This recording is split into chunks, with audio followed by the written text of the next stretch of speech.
through the end zone. And so the Broncos will take over at their own 20-yard line. And, of course, that means John Elway. And the Broncos have been doing this now this season. They have been huddling on the sideline and not in a regular formation as they approach the line of scrimmage in situations such as this. And that way the defense cannot set up for them as they break from their huddle and come to the line of scrimmage. This way they come just from the sideline, as they do here with Dorsett and Winder in the backfield. Natil and Johnson are the wideouts, and Clarence Kay is back after a 2-week absence. And they have Steve Sewell in the game. He starts in the slot to the right on 1st and 10, and that's Sewell going in motion. And they give it to Dorsett, and they want him to carry the ball more tonight. Tony has averaged 14 carries a game in the first 3 and wants more action. And he'll work behind these linemen: Juriga, Bishop, the Pro Bowler, Billy Bryan back after last season's injury, Hartz at right guard, and Ken Lanier at right tackle. They're missing Stephon Humphreys. He's on injured reserve. Elway leads them up to the 23-yard line. 2nd down and 7. With both Johnson and Natil split to the left. Elway looked that way, then comes back to the right, hits Sewell a yard short of the first down. Matt Millen comes up to make the tackle, and it will be 3rd down and 1. The defense for the Raiders, and they're a little banged up. Up front, Long, Paquel, and Wise in their 3-4. As far as the linebackers are concerned, Milt McCall replaces McKenzie on the outside left side. Millen and Robinson in the middle, and the veteran Rod Martin, right outside linebacker. Price is a rookie, and Haynes, the longtime veteran, with Turan and Anderson, the safeties. They are minus 3 starters in the secondary, including Van McElroy, who's hurt. And that's Johnson, Van Johnson, who lines up in the backfield on 3rd and 1. And Elway throws to Vance Johnson, and he has a first down as he got to the 32-yard line before he was pushed back by Dennis Price. So he's playing with a bad foot. It's listed as a dislocated toe. He told me before the game it's more up in the foot, and he has it tightly wrapped and makes his first catch of the night here. Right away it tells you the confidence in John Elway. 3rd down and 1. You would suspect, at least in the early going, they'd put the ball on the ground, and they just go right up on top, get the first down. They believe in him as much as they believe in the run. Double tight end set up. Dan Reeves said the Broncos will use less shotgun tonight.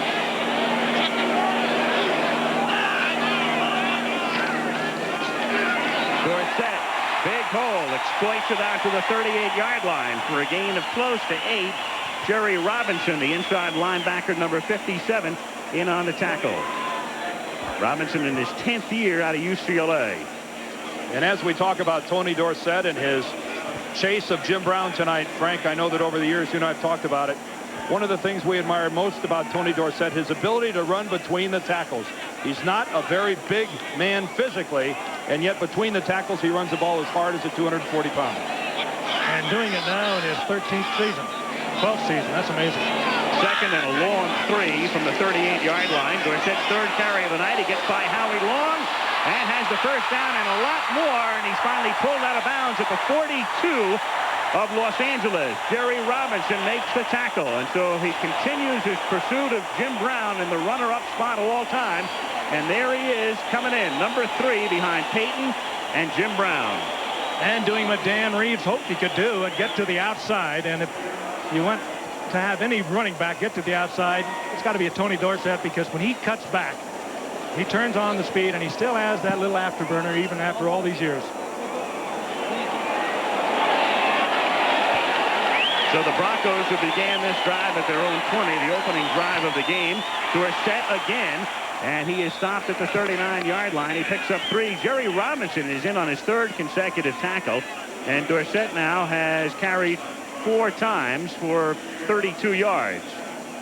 Interesting that they're attacking the left side of the Raider defense, going right at Jerry Robinson and right at Howie Long. Right behind Ken Lanier, their right tackle, and Keith Karts, their right guard. We'll have to follow this during the course of the evening and see if they're going to attack this guy, one of the great defensive linemen of the 80s, Howie Long. Pro Bowler every year. 2nd and 7. They move Mobley over to the right side. Dorsett and Winder are the running backs. Elway, his second pass of the night is, I believe, tipped and picked off at the 25-yard line by Mike Haynes. Haynes out to midfield and then tackled by Elway at the 47-yard line, and a flag is down. Natil was the intended receiver. There's a flag down on the run back at the 40-yard line. Dick Hantak is the referee tonight. Someone up front definitely tipped the ball, Al. One of the linebackers underneath or someone got a hand on the football.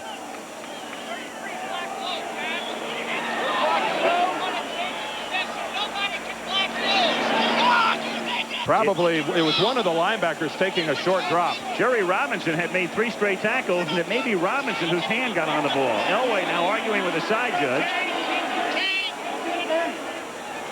Will be 15 additional yards, first down. The penalty was on the run back. There's a 15-yard penalty that takes it to the 32, first down, Raiders.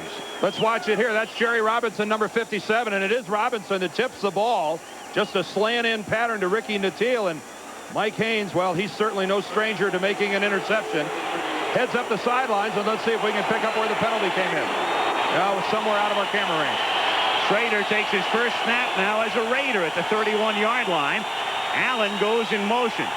The sole setback is Smith, and Schrader on a quarterback draw or a busted play, take your pick, gets to the 20-yard line. Now, they talked about holding him out last week until he became more familiar with the game plan. What was that? Jay Schrader, 24-7, and that's the reason Al Davis went out and got him the winning record. I don't believe it was a broken play. That's a quarterback draw, and what a surprise. First play out of the box to come with the quarterback draw, but no question. They set up the blocking. He drops back, takes a look at it, finds the opening, gets the first down. It's an injury-racked offensive line. We'll detail that as we proceed. Meanwhile, the Raiders at the Denver 20 after the interception, 1st and 10. Runs into his own man and then is dumped at the 25-yard line by Dennis Smith, who missed last week's game in Kansas City with a hamstring pull. Back in the lineup and gets the tackle here.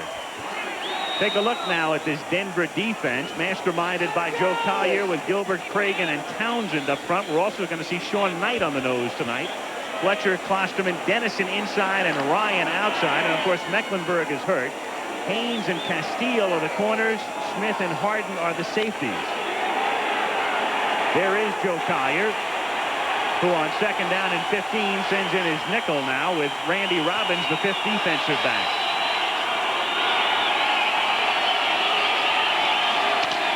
Marcus Allen gets tackled at the 22-yard line. Simon Fletcher reaching around to bring him down. The ball is at the 23-yard line. It will be 3rd down and 12. Simon Fletcher, normally a linebacker in their nickel situation, gets down, plays the defensive end. There effectively takes on the block of fullback Steve Smith, gets in and makes the play. And how about the way that the Raiders are starting off conservatively here with Jay Schrader? I think it's a smart move. Let him get some snaps, let him get a few hits under his belt before he asks him to fill the air with footballs. 3rd and 12. They have 4 receivers. And make it 5 now as both Allen and Christensen go into the slot. Schrader out of the shotgun. And keep in mind, he didn't use the shotgun in Washington. Schrader throws, has it picked off by Fletcher. And so each team begins with an interception. Fletcher tackled at the 15-yard line. Lofton, the intended receiver. Simon Fletcher, they moved him from defensive end a year ago to linebacker because Danny Reeves wanted to get a bigger defense. We saw him a moment ago, Dan, from a down position, make the stop. Now he drops into the pass. Good athlete. Well, he starts from a down position that time as well. He's actually lined up as a defensive end. Simon Fletcher was off to the side and dropped back into pass coverage and makes the play. So some kind of versatility here by Simon Fletcher. From a defensive end, takes on a fullback and makes the play, then drops into coverage and makes an interception. So the battle between Schrader and Elway, two fellows who faced each other twice as high schoolers in Southern California, begins with an interception from both. And now Elway leads the Broncos up to the 14-yard line. And again, Denver, on each change of possession, huddles along the sideline until the ball is ready for play. And then they come out to the line of scrimmage, as is the case here. and begin this drive from the 13-yard line. Tony Dorsett looking for a block from Winder. Winder laid down the block, but Mike Wise was the other man involved, and he makes the tackle. Let's look at the interception again. Remember on second down, we saw Fletcher out here. This is Simon Fletcher here. Watch him drop back into coverage as the Raiders flood the zone. Faking the pass rush, taking that one step forward, then dropping back a good 15 yards and moving over in front to make a play. Now that's asking a lot of a linebacker to play defensive end and play the run as well as he did the time before and then get back in coverage and make an interception like that. Versatility. 2nd and 10 from the 13 as the Bronx come up in the eye this time. Elway going deep for Johnson. Makes the catch at the 50-yard line. Johnson in the foot race. He's got that bad toe, and so he's not as fast as he normally would be, but still gets all the way down to the 1-yard line. Eddie Anderson, who was a replacement player last year, and Dennis Price, a 5th-round rookie with the coverage as Johnson comes limping away, but after big damage has been done. Great timing by Elway once again. It was Johnson picking up the double coverage in a full fly. Elway will get the pressure. He almost comes out of the pocket. Right there, he almost runs the ball. He sees that Johnson is breaking clear. Throws the ball underneath, and Johnson comes back inside 2 defenders and takes it. And another look at it here. He gets the double coverage. The ball's in the air. He reads it back to the inside, comes down with it, and then it's a foot race. It was Dennis Price and Eddie Anderson on the double coverage, but that toe is hurting him. 1st and goal from the 1, and Elway is stopped short of the goal line. The Broncos have been extremely proficient when they get down deep into enemy territory in scoring. That'll go down as a long completion for Elway, but it was Vance Johnson who made it happen. That ball was underthrown, could have been picked off. He came back and got it and turned it into the big gainer. Actually, Eddie Anderson, the safety, number 33, that's his play all the way. And just a 3rd-year guy, he misplayed that badly. He made a play for the ball going to the outside, allowing Johnson to come back to the middle field. Free safety can't let that happen. They missed Van McElroy. 2nd and goal. They send Sewell in motion to the right. Give the ball to Tony Dorsett, and he powers in for the touchdown. And for the 20th consecutive time that they've moved inside the enemy 3-yard line, they score a touchdown. They're almost impossible to stop down deep. As Dorsett racks up another one, number 89, and he passes Don Maynard, the Jet wide receiver. Watch on the screen here, number 54, Keith Bishop, pulled to his right, turn up through the hole. Lanier and Karts with down blocks, and Tony Dorsett just keeping the legs driving and pumping, follows his left guard, the Pro Bowler, into the end zone.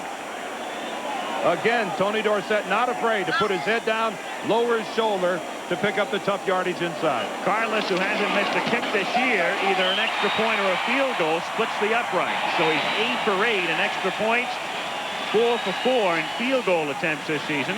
And thanks to Johnson and Dorsett taking it in, the Denver Broncos, with 7:15 to play in the first quarter, lead the LA Raiders 7-0. Those miracle finishes, a staple of the Raiders through the 70s and early 80s. As they get set to receive the kick, that's the Heisman Trophy winner out of Notre Dame, Tim Brown.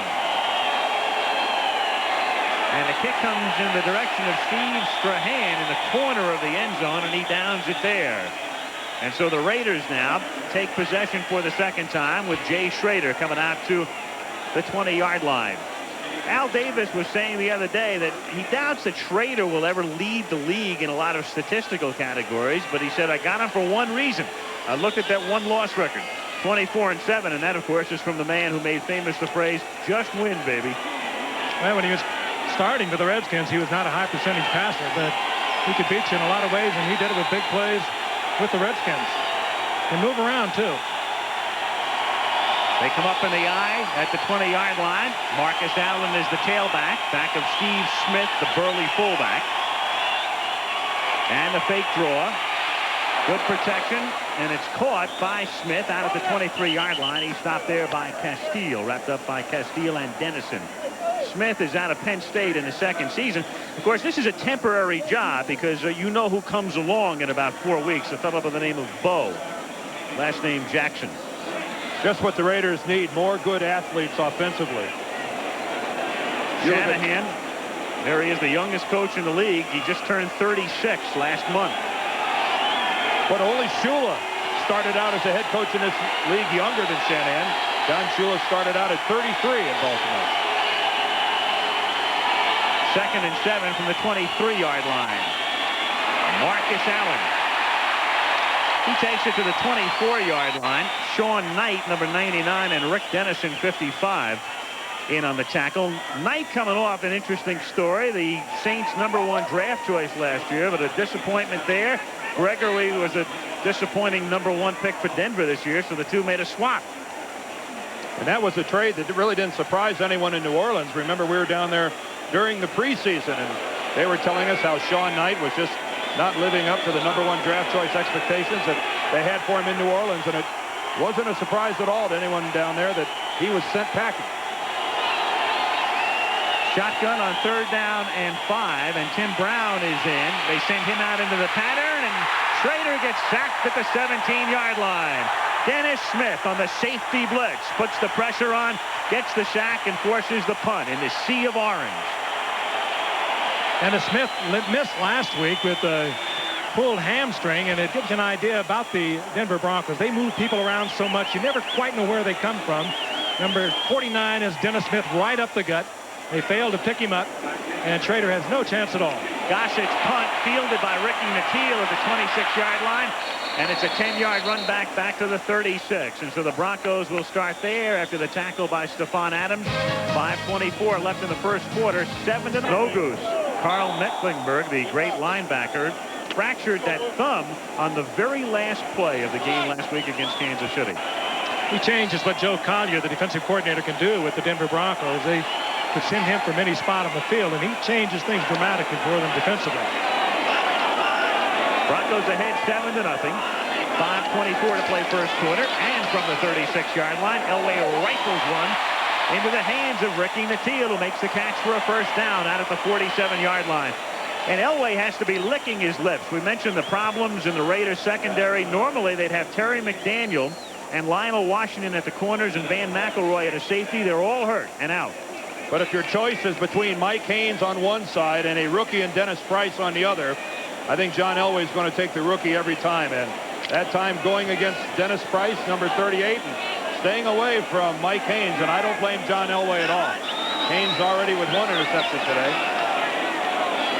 1st and 10 at the 47-yard line. Tony D gets into L.A. territory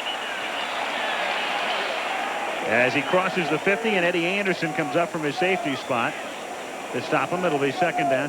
And a funny thing, we were talking to Herschel Walker a couple of weeks ago, and you guys were there, and we asked him his reaction when Dorsett got traded. He said he was saddened. He was saddened by the reaction of the Dallas fans, because instead of saying thanks for the memories, they pretty much said good riddance.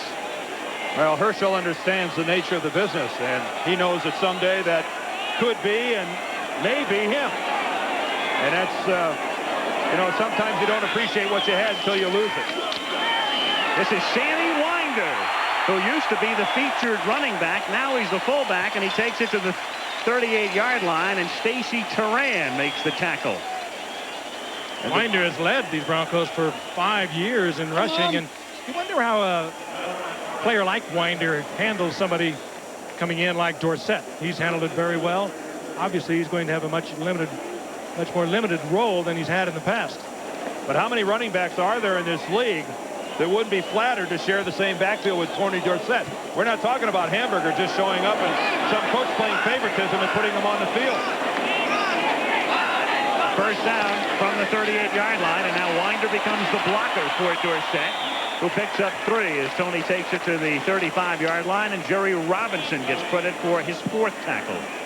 They may not have loved Tony Dorsett in Dallas, but they certainly have taken to him here in Denver. He has his own television show. He'll be on right after us here on our ABC affiliate, Channel 9 here in Denver, with the Denver Huddle. And then he precedes us on every Monday night during the course of the season. And they have about 10,000 Huddle hankies here in the stadium tonight that they passed out in honor of this man. That graphic right up to date, 56 more yards to surpass the great Jim Brown for 2nd place. And Sammy Winder to the 27. You saw that graphic that said he's never averaged 4 yards a carry in 6 prior seasons. This season he is, because they're all looking at Dorsett, and that opens bigger holes for Sammy Winder when he carries the ball. And the start of this ball game, if you're a Raider fan, has to look reminiscent of their game last week with the Los Angeles Rams. The Rams just took it to the Raiders defensively last week, carving out some huge holes. And look at this advantage in offensive output so far. And right now, the Raiders defense clearly back on their heels, confused. At the 27-yard line, 1st and 10. Toss to Winder, cuts it back inside, and Sammy takes it down to the 22-yard line for a gain of close to 5. With 1 minute and 50 seconds to play in the quarter, and a little shoving match going on. And there goes and Keith Karts. And there goes the late flag. And I saw a hand on a face mask, and you're just not going to get away with that. This is the second time in a couple of weeks we've seen players getting in a fight that reach up and grab somebody's face mask, and that is going to draw the flag every time. And that time I think it's Matt Millen. Go ahead, get in a disagreement, say whatever you want to say, but don't put your paws on the guy's face. Not unless you want to march your team back a little bit. Dick Hancock. Face mask, defense, number 55, penalized half the distance, 1st down.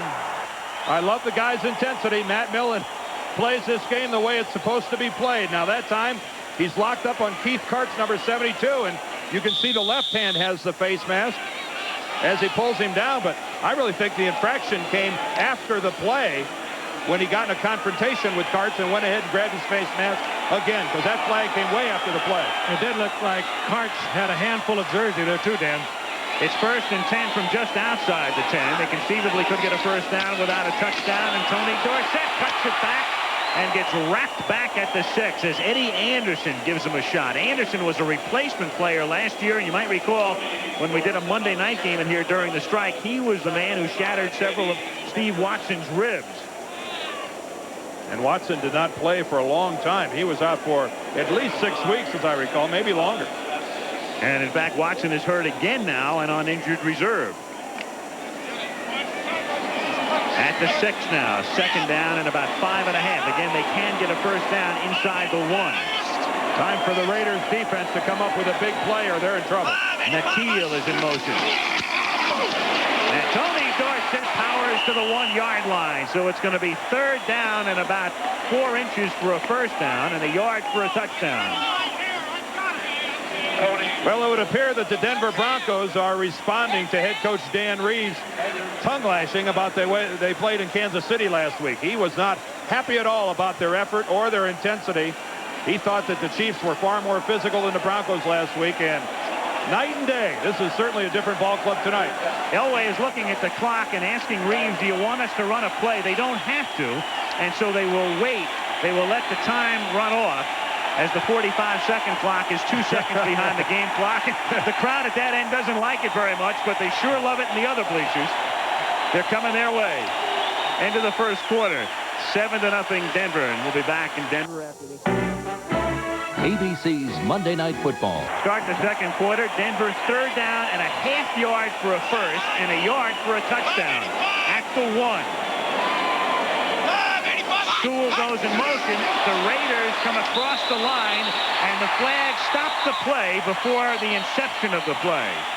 So Dorsett goes into the end zone, but that means nothing at all. Boy, and John Elway, they call it a hard count. The inflection of the voice.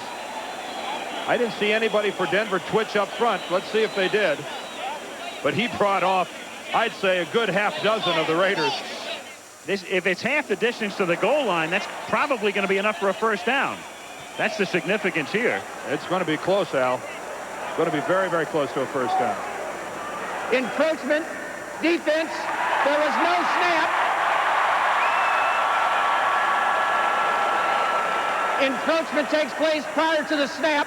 Penalize half the distance to the goal line. 1st and goal. It is. It's enough that half the distance, that ½ yard is enough for a 1st down. And now the Broncos, for the 21st consecutive time, will attempt to score when they get inside the opponent's 3.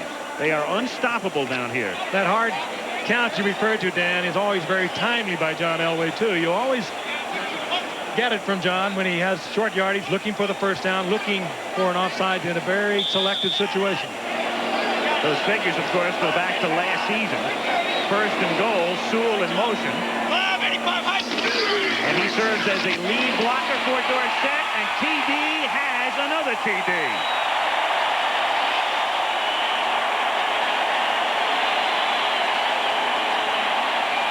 Why not? 50 yards in the first quarter rushing tonight. Why not let him cap it off with a touchdown? And this is nothing fancy. Lead block at the point of attack by Sewell. Then Winder out front. And when he has to get in, leg drive gets him the extra yard, Frank. Good read by Tony. That was designed to go inside. Winder kicking out on the force man. Dorsett saw that he could get the necessary yardage for the touchdown. Did it on his own. It's amazing as Carlos attempts the extra point. All last season, Dorsett scored 2 touchdowns in his final year with the Cowboys. He's been here for 3 weeks plus a quarter, and he's already scored 4 as a Bronco. And with 4 seconds having gone by in the second quarter, the Broncos lead 14-0. And as much as you praise Tony Dorsett, you have to understand, too, that when the Cowboys traded him to Denver, it turned loose Herschel Walker. He was inhibited down there. Actually, it was a good deal for both of them. Sad, perhaps, that Tony is not going to wind up a career where he played 11 years, but it has made a better situation for both of them. That play, as you can see, designed to be taken inside. Dorsett reads to the outside. Not that he can get a lot of yardage, but he was reading the goal line. It's funny how the Denver Broncos, I think in the eyes of the Raiders, are a team that really uses a lot of junk plays, a lot of finesse, a lot of counters, reverses, things like that, Elway rolls. Here in the early stages of this game, here we're early in the second quarter, has really done it playing power football against the Raiders. They've been slamming it up between the tackles, mixing it up well, and they have really disoriented the Raider defense. Well, it could have anything to do with the fact that Mike Shanahan is now, of course, the head coach of the Raiders and the offensive coordinator for the Broncos for the past 4 years, and there he is. I mean, why fool around? They know pretty much what you're going to do. He certainly knows that Denver offense. He coached it as a coordinator for 3 years. Carlos, his kick is 8 yards deep in the end zone, and Tim Brown will not run this one out. And so now the Raiders, with Jay Schrader at the helm, come out to the 20-yard line. You know what's ironic, and obviously Schrader was picked up by the Raiders to be their starting quarterback. Through 3 weeks this year, the Raiders had scored more touchdowns than any team in the National Football League with Steve Berline at the helm. But he goes to the bench because when a guy with Schrader's contract comes in, there's little doubt. And this is the worst situation in the world that Mike Shanahan wanted for Jay Schrader. Still learning the system and already 2 touchdowns down. That's Marcus Allen as a wide receiver. He's flanked to the right. Vance Mueller is the sole running back in this set. And it's Mueller out of Occidental who gets banged back at the 21-yard line. What a hit by Dennis Smith out of USC. Well, your strong safety is supposed to be the guy that comes up and isn't afraid to put a hat or a shoulder pad on a running back. And that's exactly what Dennis Smith did on that play. Mueller goes backwards. Textbook hit by Dennis Smith. Raiders at the 22, second down and 8.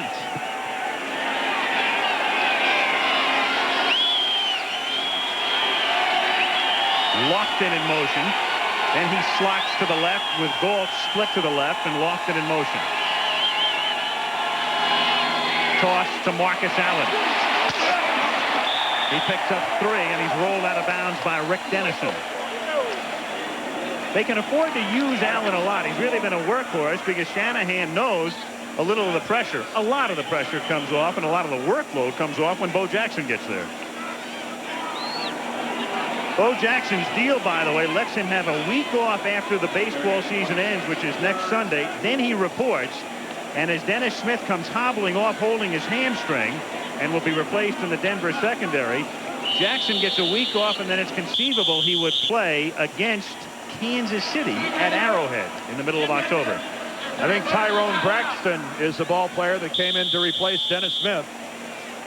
And Denver has to take a timeout. They take a timeout on defense. We'll be back. Back in Denver, Al Michaels, Frank Gifford, Dan Dierdorf. Monday Night Football, Denver on top 14-0. The Raiders have the ball at their own 26-yard line. Schrader in his Raider debut leads him up 3rd down and 4. And Schrader on a sneak only gets 1. And Rulon Jones is there to make the tackle. Well, and this is a situation where the center snaps the ball way ahead of time. He snaps it early, and Jay Schrader is going to try to catch the defense off guard in a quick kick situation by the Raiders. And the Raiders trying to catch Denver off guard with their punting unit. Gossett puts it in the air. The Teal fields at the 28-yard line. 30. And finally run down at the 49-yard line by the punter, Gossett. And a penalty marker down. There's a flag down. Illegal procedure against. Okay. Well, needless to say, that's going to be declined if it's against the Raiders. You're exactly right, though, Al. They had hurried that kick, the kicking unit on the field. Illegal formation. Number 56 on the offense. Penalty is declined. 1st down, Denver. That's Milton McCall, who is probably the brainiest of the Raiders. They hurried that kicking unit on the field to try and upset Denver, and they get the penalty, but it will be declined. Everybody's worried about the Denver Broncos. They're 1-2, but they're fortunate in that they're playing in a division that's really kind of come back to the pack in the NFL now, the AFC West. I'm more concerned about these shirts. There must have been a sale. Right. We're going to Sing Sing. It looks like I got a 2-for-1. You need a 2-for-1. 2-in-1, maybe. So the Broncos coming up, and we can tell you college this weekend. Broncos from their own 49 and leading 14-0. Sammy Winder takes it down to the 46-yard line. He picks up close to 5. It'll be 2nd down and 5 with 13 minutes and 10 seconds to play in the first half, and the Broncos on top by a score of 14-0. You mentioned that Steve Watson is out of the lineup with an injury on injured reserve. A good possession receiver for the Broncos. So too is Mark Jackson, one of the amigos. He's on injured reserve, and he is a key reception man in the possession game for the Broncos. 2nd and 5, pump fake. Elway goes deep from the Teal, too deep, and picked off at the 1-yard line by the rookie Dennis Price. The 5th-round choice out of UCLA had good position. Elway throwing in the direction of the rookie as he was hit by Mike Wise. Wise came through the middle to put the pressure on, as you'll see, and the pickoff. But watch, when John Elway releases the ball, Price is a good 5 yards farther downfield than the Teal. I think that's a pass that John was under a lot of pressure and really should not have thrown, because Dennis Price played that ball as well as he could play it. He gave up lots of room underneath, hoping for the long ball, and John Elway threw it to him. The Teal not even in a position to break it up. Elway, by the way, in his last 3 games against the Raiders had not thrown an interception, and tonight he's been intercepted twice. So the Raiders deep in a hole at their own 1-yard line. 1st and 10.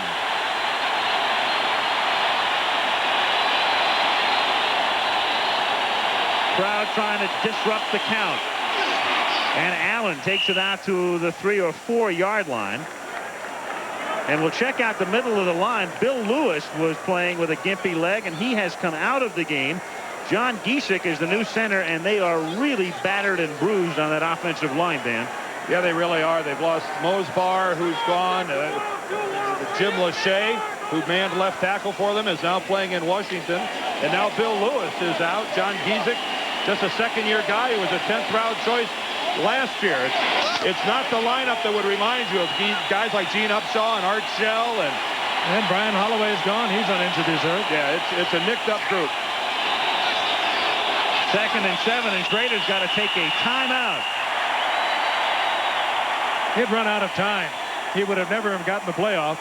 Very wisely takes a timeout. 11:58 left in the half. It's not a very pretty sight for the Raiders. Interception, punt, and now they're down at their own 4, and look at that. Only a 170-yard advantage for Denver. That's really not much at this stage of the ballgame. Right now the Raiders trying to get out of a hole. 2nd down and 7 from their own 4-yard line. Allen is the man in motion. And a quarterback draw. And again with some success as Schrader takes it out to the 9-yard line, and that will make it 3rd down and 2 with 11:45 remaining in the first half. Denver leading 14-0. Second draw tonight for Schrader.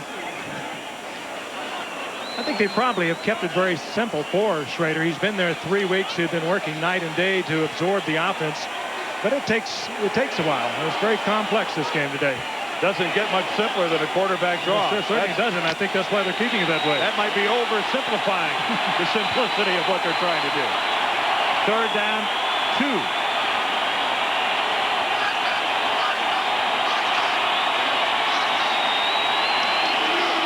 Marcus Allen out to the 17-yard line, stopped by Robbins.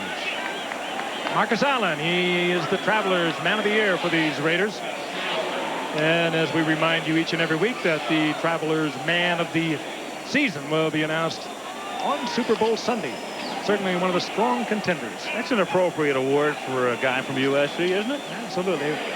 Oh, Traveler running around out there. That horse used to terrify me on the sidelines. 1st and 10 from the 16-yard line. That's only the 2nd first down for the Raiders, who have Mervin Fernandez in the game. Split to the right. Marcus Allen can't slip a tackle in the backfield. Bruce Klosterman got a hand on his ankle, number 97, and Freddie Gilbert was in with a coup de grace. Klosterman playing tonight because of the injury to Mecklenburg. Dennison has moved over to the strong side as a linebacker, and Bruce Klosterman making a start tonight. Well, he comes out on the pass, but he'll be in there in all the run situations. Sooner or later, Jay Schrader's got to put the ball up in the air. I think the Raider offense is just about run out of draws and quarterback draws. Sooner or later, he's going to have to go downfield and get into the vertical passing game. Like right here out of the shotgun with Brown in motion. And Gall split to the left. They'll send 3 men wide to the right, and they keep it on the ground to Allen to try to cross up the defense, and he takes it to the 20-yard line. The more you watch this offense, the more you think that Jay Schrader must have viewed the videotape from last week's game and what happened to Steve Berline, sacked 9 times. And he's lucky that he handled this ball. Watch this snap from John Giesick, the center. A little bit high, and Jay has to take his eyes off of what's going on. That was a good athletic move by Schrader to field that ball. It doesn't look as hard from behind as it really is. That ball, that snap was a rocket ship. You got a lot of things going against you. You got a backup center, a guy not used to the shotgun, a new coach, a new quarterback. 3rd down and 6 from the 20. They better hurry up or they're going to get caught. Schrader rifles one, and it's knocked down. It was a low throw intended for Christensen and broken up by Jim Ryan. Jim Ryan, one of the fine linebackers in this league, particularly on a pass defense, not big, but he knows that zone defense of the Broncos as well as you could have any player know it. He just is kind of the captain out there, and he deflects it. Actually, Schrader saw him and just threw it into the turf. Jeff Gossett fields that high snap and gets away a line drive into Laurent kick, which was touched by Natil and then covered up at the 42-yard line by Tyrone Braxton. An injudicious move on the part of Natil to try to field it, and then Braxton saves the day for him. Look at Natil go after this ball that was low. After that contact on his left arm, it's a free football. And luckily for Denver, it goes right into the arms of number 34, Tyrone. For the last 10 years in games played outside the division, that graphic illustrates the AFC West has been the toughest of the divisions. NFC East second, at the bottom NFC Central. But this year, kind of a changing of the guard, and we'll show it to you in a moment after this play, and we'll show you what's been happening as the Broncos take over at their own 42-yard line. 1st and 10, and Tony Dorsett picks up 4 yards. This season, playing outside your own division, teams in this division are 0-4 in the NFC East with the Giants and the Redskins, etc., 4-6. And look at the NFC West with the 49ers and the Rams and the Saints. They are 8-2, so a little bit of a changing of the guard going on in the NFL here. Were you aware of that, Dan? Well, I knew it's my idea to do that. So what do you mean, am I aware of that? I wrote that during the last commercial. 2nd and 7 from the 46. Dorsett tries a spin move, and he's stopped by Russell Carter, the former Jet. You know, so much has changed, too, over the past few years. The AFC has really become kind of the finesse conference, if you will. They have only won 1 Super Bowl out of the last 7 played, and I think that's kind of interesting. The AFC, they're quick, and they have a lot of finesse. And you get into the NFC, you get Washington, you get the Giants, you get the Bears, you get Minnesota, now the Rams. They are physical, they are bullies, and finesse has a hard time beating bullies when they get down into the playoffs, and certainly in the Super Bowl, and it's been proven. A finesse man who'd normally be in, Gerald Wilhite, is hurt. He's one of the 2 inactives. Sewell takes his spot here on 3rd and 6. And Elway from the shotgun rifles one for a first down to the 43-yard line to Vance Johnson. So bad toe and all, Johnson makes another catch, and it's the 3rd time he's made a catch for a first down. Of course, the big one was the 86-yarder. Few things in this game are as pretty as John Elway throwing a football. And when he gets back there and he picks out a receiver, the release of Elway, I think, is one of the prettier parts of the game here in the National Football League. The ball just seems to get there quicker than when anyone else throws it. It does. It's not just a figment of my imagination, is it? Johnson already with 100 yards receiving, and Sammy Winder gets inside the 15 to the 13-yard line. And so the forgotten man, the man asked to do the blocking for Dorsett and subjugate himself, becoming a star tonight again. And that is just Sammy Winder running. That's just tough running. Oh, look at the Raiders getting blown off the line of scrimmage. Right now, this game being completely dominated by the Denver Bronco offensive line. Look at Lanier take Robinson back off the ball. A trap by Bishop, and Winder doesn't have to take anyone on until he's 7 or 8 yards into the secondary. Covers up the football. That could have been stripped. Good effort, Winder. Denver at the 12, 1st and 10. Winder again, and Sammy to the 8-yard line. Stopped at the 8 after a pickup of 4. Charlie Sumner, who is in essence the defensive coordinator for the Raiders, even though he's listed as the linebacker coach, is not a very happy man right now. He's the man in the sunglasses. Different Raider defense, isn't it? We remember back in the glory years, Lester Hayes at the corner, Mike Haynes in his all-pro years at the other corner, Van McEnroe on the way to the Pro Bowl. Sort of, where are they now? It's a changing team. 2nd and 7. Tony Dorsett swinging to the outside and run out of bounds by Anderson at the 7-yard line. It'll be 3rd and 5 coming up. Clock stop 5:10 to go in the half. Kind of a funny attitude, too. We were talking with Howie Long last night. He echoed what I think a lot of the Raiders feel and have said. As a matter of fact, well, if we can just hang on until Bo Jackson gets here. And that's not a very good way to look at it, because it's going to be a while, and they could be in deep trouble even after tonight. Bo Jackson's not going to tackle anybody. He might not even come if he's watching. Bo Jackson isn't going to make a play on the line of scrimmage. I mean, the Raiders defensively somehow have to stiffen. I think he'll come. I'll give you about a million reasons why. 3rd and 5. Elway fires. Sewell, touchdown. Maybe Bo wanted to get traded to Washington. Russell Carter easily beaten by Sewell, who works out of the backfield so well as a receiver, and Elway drilled it in there. He had to catch in self-defense. Nothing simple. There's Steve Sewell to the left of your screen. He flares out, just runs a pattern right underneath, and Russell Carter, who's locked up on him one-on-one, 2 steps behind, and trying to explain what he saw and why he was a little slow to react. But nonetheless, the route is on. Russell said, I never got that license plate. Carlos kicks it through, and it's 21-0. Elway, one of the strong arms ever to play this game. Dan touched on it a moment ago. It just seems to get there more quickly, and when he sees a man open, he releases it so quickly. Just a flick of the arm, and it's on its way. Remember last year against the Bears, one of the great performances I think any of us ever witnessed. 21 of 40, over 340 yards, 3 touchdowns, and seemed like most of it came in that 1 quarter. It was the 2nd quarter, I believe, and I remember going to halftime how we were just stunned and leaving the stadium. I thought it was the best quarter of football that I ever saw a quarterback play until the Super Bowl. And when you know it, Denver was in that game as well. But as good a quarter as Elway had, I think Doug Williams and his second quarter in the Super Bowl might have even been better. Yeah, the Broncos will excite you on both sides of the ball. Well, right now, the excitement, I think, needs to be generated by the Raiders and their offense. I don't know the quarterback draws are going to get it anymore. Or third and long out of a shotgun, a running play. No, they're going to, for better or for worse, they're going to have to go to the air. And if Jay Schrader isn't the guy to do it, maybe Berline is. Carlos booms one again in this light air, and from 2 yards deep, Vance Mueller will run it out.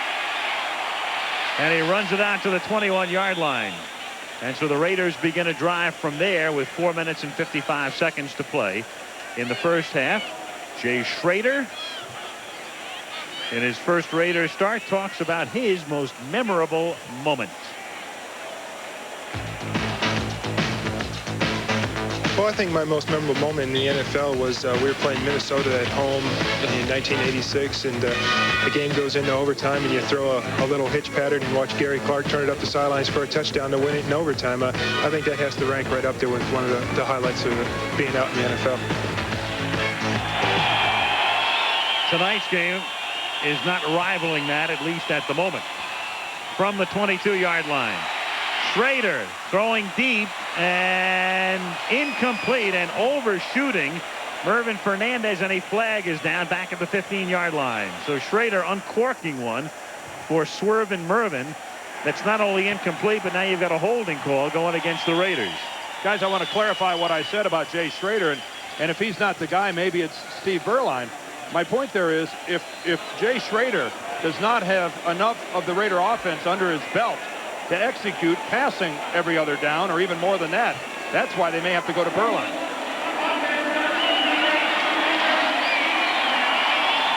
I mean, Berline has been there from the beginning, and there's just no way that Jay Schrader has absorbed as much of this Raider offense as he's going to as the weeks go by. And in this situation, down 21 points, you're going to have to throw the football almost exclusively. I don't know if Jay has enough of the game plan under his belt to do it. And not only the offense, but a brand new offense. You've got a new coach, a new system. And right now they trail 21-0. First and 20 from the 12 out of the shotgun. Schrader with a ton of time and throws and finds the open man, Willie Gauld, who makes his first catch for a first down out at the 34-yard line. And the last time we saw Gauld in this stadium, he was a Chicago Bear on a Monday night last November, and he had a fabulous night. Good call. They move Schrader out of the pocket, get away from the pressure. They can do that. He's a fine athlete. He waits and waits, and finally Gauld uncovers, and Gauld, with a very strong professional sense, gets the first down marker and picks it up. Speaking of strong arms, that pass left a vapor trail. Oh, there's never question that he can throw it. From the 34-yard line, first and 10. Marcus Allen and Steve Smith are the running backs. And they give it to Allen on a busted play as Greg Cragen comes in at the 30-yard line to make the tackle. Schrader running into Allen, and some mistiming there results in about a 4-yard loss. Actually, that was the Raiders' version of counter gap, pulling both the off guard and off tackle, trying to bring it around, and bearing absolutely no resemblance to the way the Redskins run it. We're talking about Jay Schrader. He, of course, came to the Raiders for Jim Lachey. I think everyone around feels that if nothing happens, Lachey down the line might even be a Hall of Famer. Can you imagine him down in that counter gap of the Redskins? That kind of size? No, they've got some beef up front. Oh, talented beef. Second and 13 from the 32-yard line. Pressure on Schrader. And out at the 47-yard line, intended for Willie Gauld and covered by Haynes. Haynes like a blanket that time.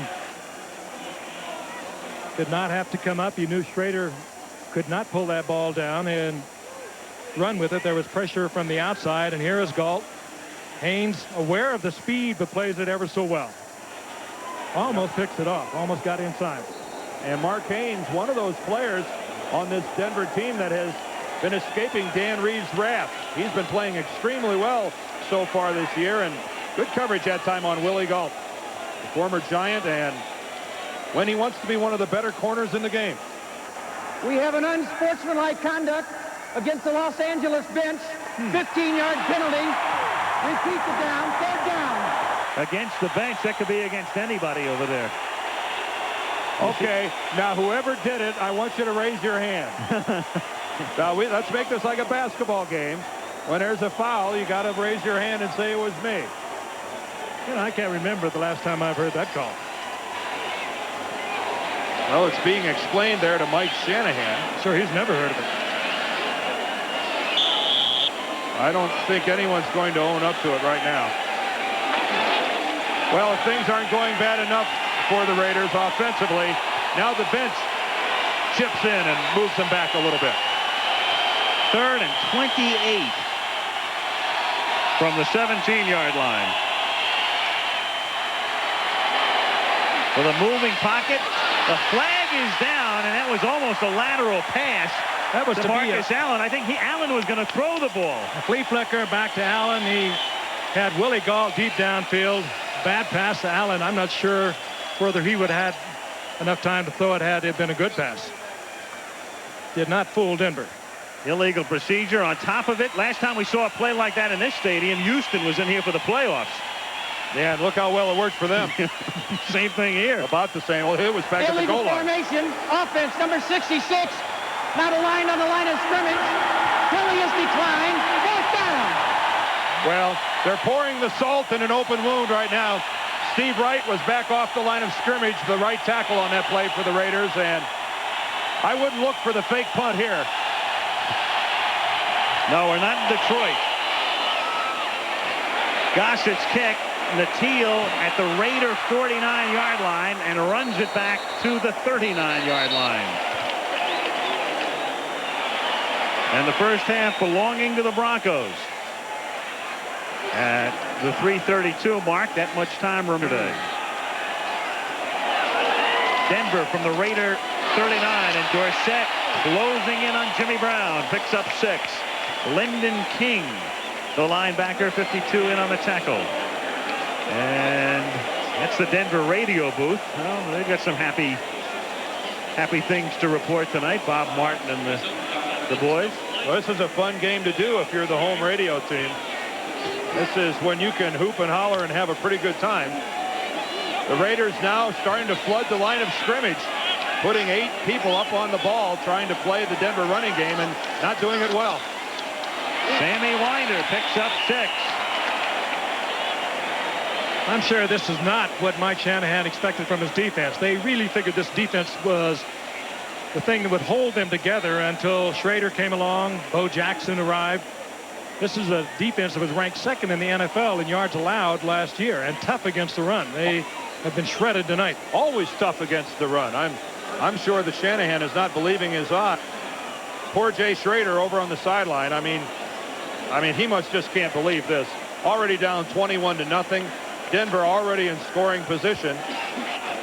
And Berline is saying, go get him, Jay. You see on his wrist a list of plays. He's got the plays listed on his left wrist as Winder is stopped after a pickup of about 1. I'm sure Berline walked up to him and said, hey, Jay, baby, you finish this one off. You need to work. I'll catch you on the plane on the way home. 2 minutes to go in the first half. It's been all Broncos. Berline's got his little list also. Deerdorf. Broncos routing the Raiders 21-0 and moving again at the LA 27-yard line. You know, when you have this kind of a lead, you got a 2nd and long, you can look for John to try and get it in the end zone. They like to just run this up. 2nd and 9. Natil goes in motion. They give it to Dorsett. Tony threads his way through and takes it down to the 22-yard line. And the drama in this game may come in whether or not Dorsett passes Brown before the night is over. Peyton, of course, number 1, and it'll probably be number 1 forever. Walter with that much of a margin, and Dorsett, there he is for the night, 66 yards. Well, if Denver should go ahead and score on this drive, and the Raiders have shown absolutely no signs that they might stop them, You know, Dan Reeves really has a decision whether or not he even wants to play Tony Dorsett. I would imagine he'll give him some work into the second half and maybe let him break it tonight before a Monday night audience. Sure. That'd be kind of neat. And a flag goes down. And this play will go against Denver as Elway throws it out of bounds. Here that Sammy Winder started to come out of his three-point stance before the play. A defensive lineman's dream, getting to chase John Elway for about 30 or 40 yards, knowing all the while that you have absolutely no chance of catching him before he throws the ball away. At 5,200 feet of elevation, not bad. Yeah. Great way to spend a Monday night. On the offense, number 33, penalty is declined. 4th down. I'm sure that the defensive linemen think that the illegal motion ought to be against Elway, but nobody should be able to have that kind of motion. Meanwhile, Carlos now, who has not missed a kick all season. Perfect with extra points. Perfect with his field goal attempts. Well, you're really putting the whammy on this guy, aren't you? Yep. He's hot. He's in a groove. Say it again. He hasn't missed all year, right? He's like Oral Hershiser. He can't miss right now. 29-yard line. And Kubiak. Timeout. Denver. Their second timeout. Were they a man short? This is a 40-second timeout. They were running out of time also, and they did not want to pick up 5 more yards and extend the distance of that kick.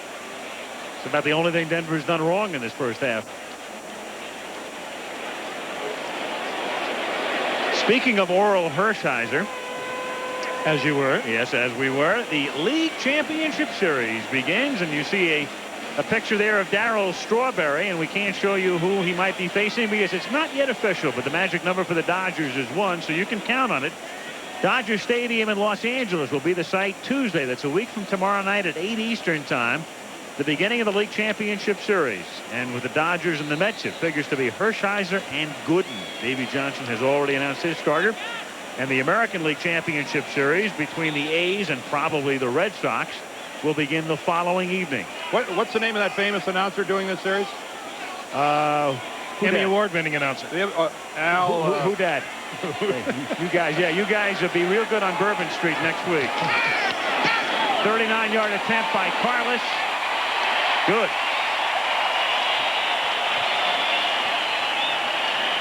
And with 1 minute and 7 seconds to play in the first half, the Broncos lead it by a score of 24-0. Broncos well on their way to another one. They have beaten the Raiders 4 consecutive times, and they have beaten them 6 out of the last 8 times they have met. And the 2 times that the Raiders have won during that string, they won in overtime. So it's really turning kind of lopsided in favor of the Broncos over the past few years. Well, Al, you're not wasting any time dumping us for McCarver and Palmer, are you? Yeah, I may leave at the half. A lot of preparation to get ready for that, you know. Yeah, you'd like that, wouldn't you? Yeah, you guys behave yourself next week on Bourbon Street, though. Under wraps all the way. Well, we've got the Saints and the Cowboys next week, Frank. Yeah. Frank, if you don't know, we're in a lot of trouble already. You and I, oh, that's a week away. Steve Largent extended his pass catching streak yesterday, and he'll be live. And then, of course, there's a very big story in regard to Ben Johnson in Seoul and his drug test. And Dick Schaap will fill us in on that, the latest on that at halftime, and a live report from Seoul. So stay with us. Here comes Schrader at the 20-yard line with 1 minute and 7 seconds now left in the first half. You know, it's funny, as you look at that Bronco bench, there's a guy on the bench who hasn't played tonight, Sam Grady, the sprinter, and he's a wide receiver. He beat Ben Johnson in 1984 in the Olympics when Carl Lewis won the gold. Grady was second, and Johnson was third. Was Danny Reeves funny this morning talking about that? He said, I can't get over it. Every time I look at him, he says, that man beat Ben Johnson. There he is, yeah. He also won a gold medal in the relay, 4x100. So a gold and a silver for him in L.A. As it turns out, maybe Carl Lewis did. Yeah, you're right. Schrader uncorks it. No chance. Well, and Willie Galt, his intended receiver that time, I don't know if he was confused on where the ball was going or whatever, but he pulled that baby up about 15 yards short. And this, if you like the Raiders, is not pretty. It gets worse and worse.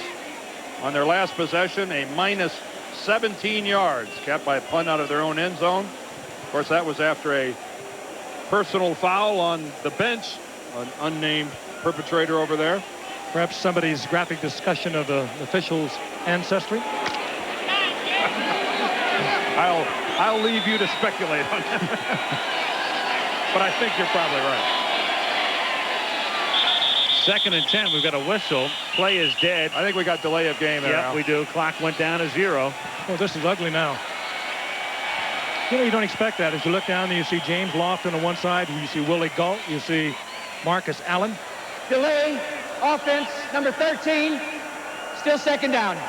You know, what it really has to be, Dan, I think the importance of an offensive line. This is a decimated offensive line. They gave up 9 sacks a week ago. They're missing Mosbar. We talked about that. They're missing Holloway. They traded Lachey to Washington. They're hurting. They're hurting offensively, but defensively, they've given up 24 points already. And, you know, sometimes you just have to stiffen your back a little bit. It doesn't kind of permeate through the entire team? Yeah, it does. 2nd and 15. Knocked away, intended for Allen, and knocked away by Tyrone Braxton. No one will ever accuse me of overhyping a second half of play that's yet to be played. But I'm not going to go too far out on a limb and say there's no way the Raiders could possibly play this bad for another 30 minutes, is it? I mean, they couldn't possibly stink it up this bad in the second half. Well, you know, the funny thing is, in their recent history, the biggest egg laid by the Raiders was on a Monday night game in '86, Frank, at the Kingdome. Yeah, but I wasn't here for that. I know it. 37-0, and they had 11 sacks that night. That one really had an odor to it. Yeah, they were the sackees 11 times. 3rd down and 15. Wide open. Going deep for Brown. He was open, but the ball is overthrown. He was open, but it would have had to have been an almost perfect throw. It would have had to come between 2 defenders, and perhaps on another day, on another field with the Hogs blocking, he might have got that in there. Even a good throw gets this in because the safety is still another. You see how far he is from coming into the play. Kevin Guidry was a little late getting there, but not to be. Meanwhile, Gossett's kick is fielded by Natil at the 41, and Ricky is run out of bounds at the 48 of the Raiders, and the crowd wants a late hit on Zeph Lee with 40 seconds. Meanwhile, because the Raiders were 3 and out, and with the incomplete passes, it enables Denver to now start on the other side of the 50 and add more points. Well, let's see if there's any mercy in the heart of Dan Reeves and John Elway. Let's take a look at this hit by Zeph Lee on the reverse angle. Natil heading out of bounds. Where does he make contact? In the field of play or out? Well, right on the sidelines. There's no way that's ever going to be called a late hit. You can't be running as fast as Zeph Lee was and expect him to pull up in the matter of 3 or 4 feet. Physically not possible. Well, hardly mercy when you line up in the shotgun. Maybe they don't like the Raiders. At the 48-yard line, Rick Massey makes the catch and takes it to the 27-yard line. Denver has 1 timeout remaining. Oh, man, send the women and children to bed. No, not if they have people meters. Hold on. They shouldn't witness this. And all your puppies. Whoa. From the 27-yard line. Here's Elway. Caught by Johnson. He doesn't get out of bounds. He tried to roll out of bounds, but they said contact was made, and thus Denver is now forced to use its final timeout. And they have 10 seconds, so Elway can attempt to get one into the end zone, and if that fails, they can bring in Carlos. Boy, Vance Johnson sure tried to get out of bounds. Doing the roll, heading for the sidelines. And on the turf, though, all you have to do is touch him. It's dead right there. I wonder if this is really what Dan Reeves was looking for. He said this team has been lackadaisical. They aren't tonight. Everything is working. He's on the ground now. It takes just a touch, and the ball is dead right there. Yeah, Dennis Price got him before he went out of bounds. Smart play by Price in not letting Johnson roll to the sidelines. Well, Carlos was out there, and Elway saying, wait a second, we got time for a play. I can try and put it into the end zone. Again, this is the faith they have in John Elway. It'll be something there that he can either get complete for 6 or he'll throw it away. Whew. Ball at the 17. They're out of timeouts. They have Johnson and Massey wide to the left and the Teal split to the right. Don't look for a quarterback draw here. You better hurry. They're out of time. They let the clock expire. Oh, they got it. They let the clock expire. I think the stadium clock, the official clock, started to move. But that's amazing. Well, wait a minute. Denver took a timeout. They didn't take a timeout was the deal. It ends on a very confusing note. I thought, let's see what Hancock says, if anything. Well, Dan Reeves and John Elway were certainly under the impression that the clock had been stopped. Al Davis must have been running the clock here at Mile High Stadium, because the entire Denver Bronco team thought that the clock was stopped and they were going to have plenty of time to run a play. As Elway takes his offensive team to the line, the clock starts running. Well, we'll clear it up when we get back. Another look now. There it is, the game clock. That's the game clock. Elway is oblivious to the fact that it's running. It clearly clicks to 000 before the snap of the ball. And here's Reeves. He thought, and I thought too, because remember when Johnson began to roll out of bounds, they said he was inbounds. That's the only way they could have stopped the clock. Exactly. He's touched inbounds. The clock keeps moving. In any event, well, that may be the break the Raiders need. What are we? That they had taken a timeout when in fact they had not. So as they go back out and Elway begins to run the next play, the clock is ticking down. That results in the confusion. No more play into the half. Hope the game doesn't swing on that. Yeah, right. I have a feeling it won't. 2-yard line. Tim Brown starts the second half with a little bit of a thrill as Carlos bumps him out of bounds. Brown, who ran back a kickoff for a touchdown, 97 yards in his first NFL game, the opener against San Diego, brings them out to the 40-yard line. Hey, is that something? Yeah. That is spectacular. The only thing is prettier is to see that moon over some of the great ski slopes you have out here in Colorado. I wonder if it's rising or setting. It depends on which team you're rooting for. Yep. Well, let's see if the pride and poise, the silver and black, can make something happen offensively. It was a futile first half, to say the least, and Jay Schrader still at the helm. From the 41-yard line, Dennis Smith is still not back for Denver. Randy Robbins takes his spot in the defensive secondary, and the pass is thrown behind James Lofton. The last time Lofton played a game in this stadium, it was that famous snow game in '84, Green Bay against Denver. He caught 11 passes in the blizzard. For over 200 yards and a touchdown. What a night that was. That one was over in the first 21 seconds. By the way, he was wide open. Staggering imbalance of numbers favoring the Broncos. Not often in the National Football League you'll see a team with only 40 yards to their credit for an entire half. From the 41-yard line, 2nd and 10.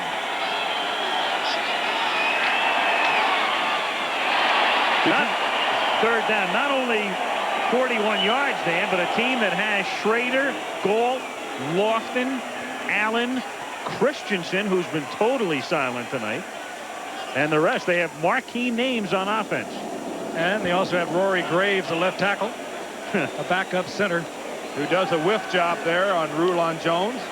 You know that it's an NFL statistic that teams who only have 41 yards offense at the half are trailing 99% of the time when they go to the locker room at halftime. That's not right.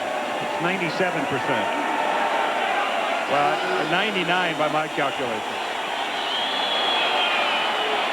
3rd and 10 from the 41.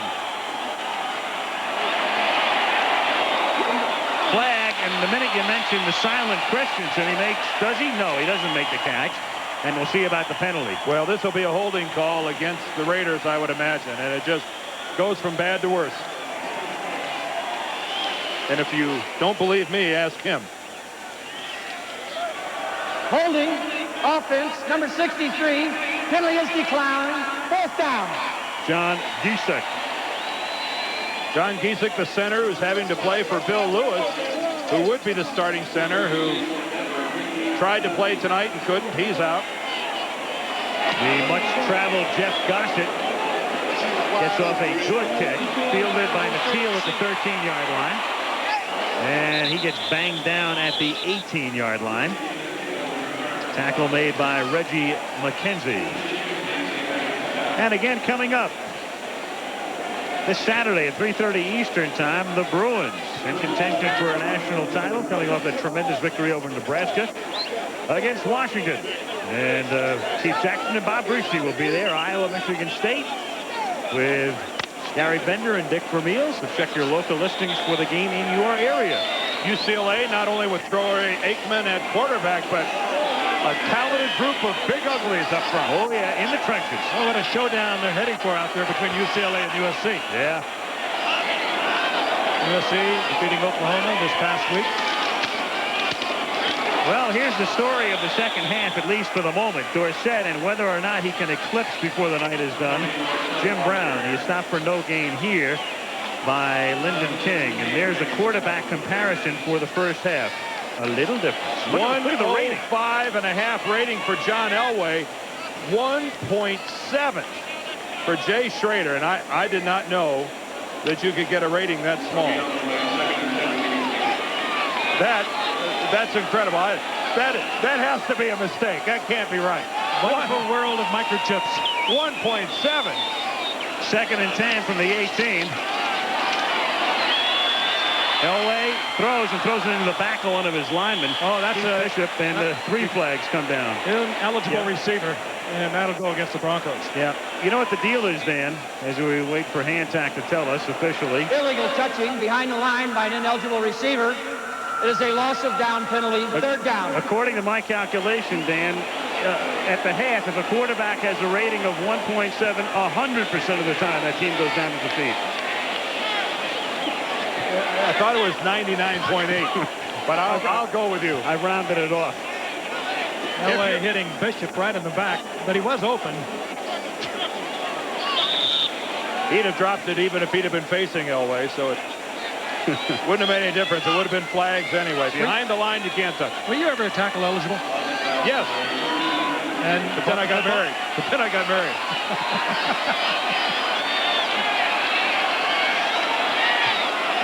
They never threw it to me, Frank. It broke my heart. 3rd and 10. Elway. Incomplete. Mobley wants a flag and doesn't get it. And he would have got it against Stacy Turan had that ball been catchable. Turan put his hands on his back and gave him a shove. The ball thoroughly overthrown. Now Mike Horan, who's been pretty quiet tonight. It's always a good sign when your punter doesn't get into the game very often. It normally means things are going pretty well. Here comes Mr. Excitement. Horan's first punt, and Tim Brown to receive at the 40-yard line.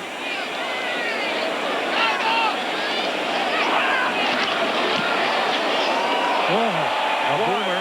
What a kick. And Brown falls down. And that one goes out of bounds at the 13-yard line. Well, when it goes bad, it goes bad.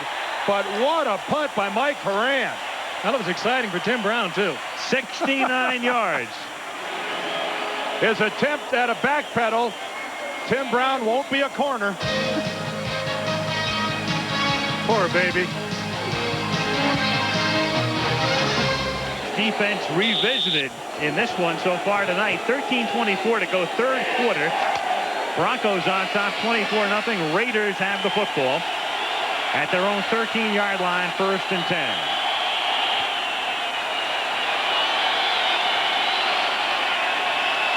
Smith and Allen are the running backs, as Schrader drops to throw and fires over the middle and hits Steve Smith, the fullback, out to the 28-yard line for a 1st down. He is tackled by Rick Dennison.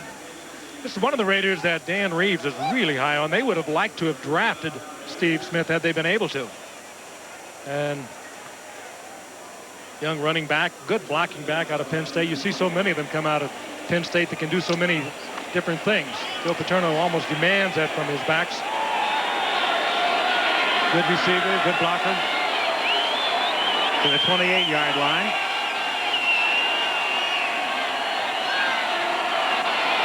On 1st and 10, Marcus Allen knifes his way out to the 32-yard line. And it'll be 2nd down and 6. You know, we talk about Mike Shanahan taking over. He's the youngest coach in the league by a lot. He's 36 years old, and Al Saunders of San Diego would be next in his early 40s. And you look at some of the guys who got breaks early on as young coaches, and Don Shula's name was mentioned before. Dan Reeves was a young head coach. None of them started out brilliantly. All had a period of time in which they had to install certain systems and get things going. 2nd down and 6 from the 32. Schrader. Incomplete, intended for Galt. Blanketed by Castile. Good coverage by Jeremiah Castile. They did not know whether he'd be able to play because of a concussion he suffered against Kansas City last week. Good concentration. He is going to watch Galt all the way. Sees Galt look at the ball. Galt actually lured him into taking a look himself, trying to slow him up, but fine coverage. You couldn't ask for it to be better. Great deal of contact between Castile and Willie Galt, but the ball clearly not catchable, and I think that's the type of coverage that a year ago might have drawn a flag, but this year the NFL liberalizing what a defender can and cannot do. Get used to it, because that's not going to get called this year. Shotgun on 3rd and 6. Allen stays in the block. Schrader going deep for Galt. He has his man beat, but the throw is too far. He got behind Castile. And Jay took a pounding that time. Dropped by a couple Denver defensive linemen. The blitz was on, but again, it's a case of overthrowing the receiver. Willie Galt, one of the fastest men in the NFL, beats Castile, beats him handily. Looked like Willie grabbed at his left leg there, didn't it? Did you see his left hand go down? But still, that ball a couple yards out in front, not catchable. Here's Jeff Gossett, yet another punt for Gossett. And a fair catch called for this time. Mike Harden is there to accept it at the 19-yard line. Broncos have it. We have 11:45 to go in the 3rd period in the Mile High City. 24-0 Denver. Here on the right, Pete Rozelle and his wife Carrie looking on. Quite a pair. Terry, of course, very deeply involved with the Foundation for Children with Learning Disabilities. Started that foundation, has grown rapidly nationwide. Quite a couple. And they're looking on as Denver continues to dominate. They lead 24-0. 1st and 10 Broncos at the 20-yard line. Tony Dorsett picks up a couple of notes here. We mentioned Horan's punt before. Officially it was 70 yards. That's the only punt of the night for Denver. Raiders have punted 7 times.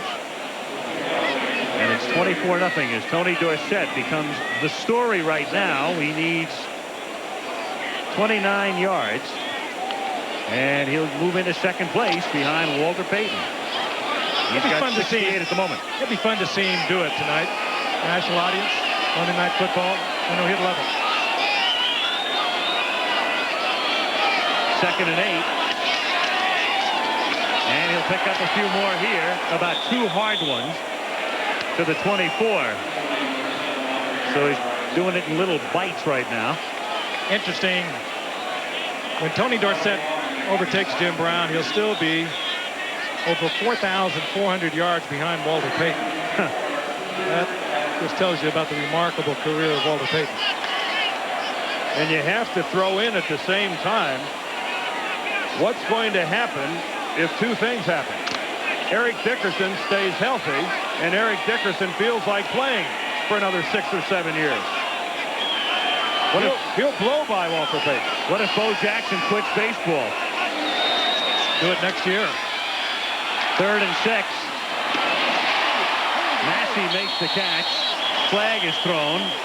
Back at the 28. Play ends at the 35. I'd be surprised if we don't get a little call this time going against the Broncos. I think we're going to get a pushing off. After that signal, I'd be surprised too.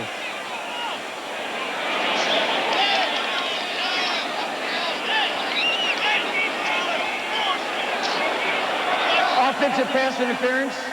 Offense, number 88, 10-yard penalty. Repeat the down. Third down.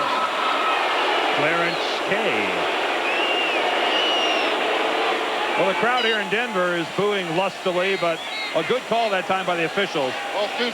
Kay went to make his break to the sidelines, and at least by my eye, clearly pushed off of one of the Raider defensive backs. And those are the kind of things that happen when you're a little rusty, you're working your way back into things. Clarence Kay working his way back into playing time after being out a couple weeks with an injury. 3rd and 16 from the 14-yard line. Elway on the move. Boy, that throw is going to be picked off at the 42-yard line. Picked off by Eddie Anderson. And that's the 3rd interception of an Elway pass tonight. John's just trying to throw that out of bounds, and he just miscalculated it. Well, you can be an all-world quarterback like John Elway is, but when you throw a duck and you throw a terrible pass, you can't hide from it. And that's just the kind of mistake that John Elway is really too good of a quarterback to make. It's not as bad as you get, too. Oh, that's as bad as it gets. I mean, that's where if he was a rookie quarterback, a coach would think about benching him. See Dan walk right by him there, Dan Reeves? Yeah. I mean, as good as Elway is, he'll get a good chewing out tomorrow when they watch those films. From the 40-yard line, 1st and 10.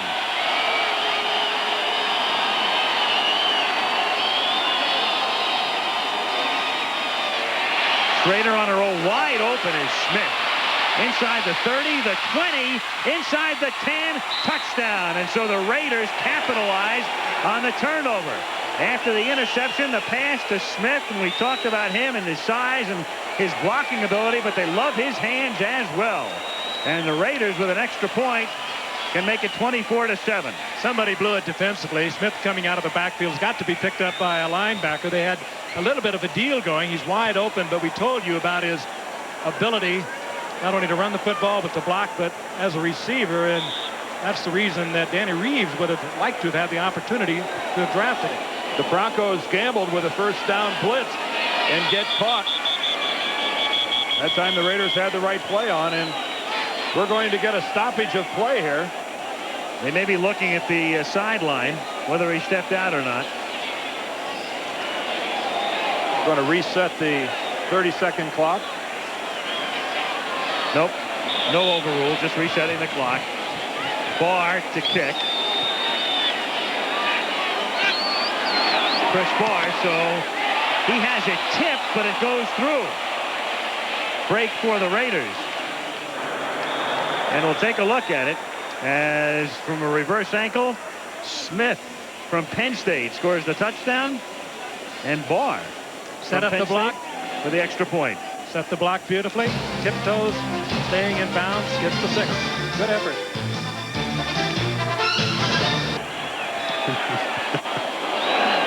Here's the kick. From the 3 yards inside the end zone, Kenny Bell takes it out to the 20-yard line. Steve Strahan makes the tackle.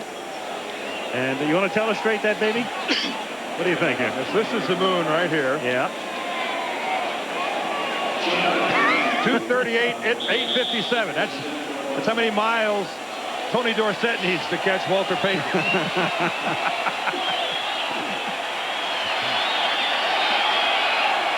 Broncos come out 1st and 10 at their own 20-yard line as the Raiders try to make a game out of it after the Elway gaffe. And Dorsett spins and can't get anything as Rod Martin makes sure he's down after the initial contact by Robinson. And the smiling Martin, a Super Bowl MVP a few years back, in on the tackle. 9:09 left in the 3rd quarter, and the Raider defense, maybe, if they could do anything at all stopping the Broncos offensively, maybe there's a bit of a spark in the Raider offense. Who knows? 2nd and 10. Denver from the 20-yard line. Sammy Winder turns around at the 25 and no, can't hold on. He's covered by Lyndon King. Incomplete. 3rd down and 10. Well, this could get interesting. There's Joe Collier, the defensive coordinator, walking away. And the Denver coaching staff, it's a revamped Denver coaching staff, because not only did Shanahan leave, but he took Alex Gibbs with him, and he took Nick Nicolau with him as well. And the timing was what really hurt Dan Reeves. All those coaches leaving in March. Most other assistant coaches around the NFL have already found a home. Forced Dan Reeves to go into the college ranks to fill out his staff. 3rd down and 10. Raiders do jump offside. Free play as the Raiders were offside, and a wobbly pass is incomplete. And Elway is angry because he knew it was a free one. A free one, and he had a man wide open. And he knew it was one that he should have got in there. Rick Massey. Another flag down. I think Lyndon King might have been the defender that went offside. Getting ready to come on the blitz. Offside. Defense, number 52. 5 yards. Repeat the down. 3rd down. It'll make it 3rd down and 5. Little dance step action coming up here. We talked about the hard count of John Elway. Those are Lyndon King's legs in the lower right-hand part of your screen, number 52, and clearly straddling the football at the snap. On 3rd and 5, King comes out. Elway out of the shotgun. And fires over the middle, intended for Sewell. Incomplete. And so the Raiders are trying to make it interesting, as Horan will come in to punt for only the 2nd time in the game. And they went back to exactly the same play that they scored a touchdown pass on at the end of the 1st half. Sewell, that time working against Russell Carter, was open, and somehow John misfired and led him far too much with the football. And let's see what the Raiders can do offensively. Maybe Jay Schrader has caught fire a little bit. 8:33 to play, 3rd quarter.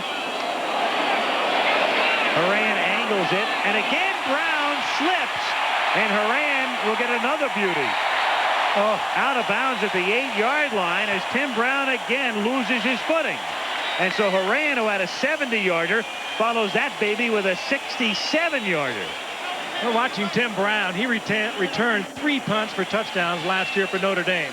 Twice now we've seen him on his keister trying to field it here at Denver. This is not what we're going to see the rest of his career. He's a great football player.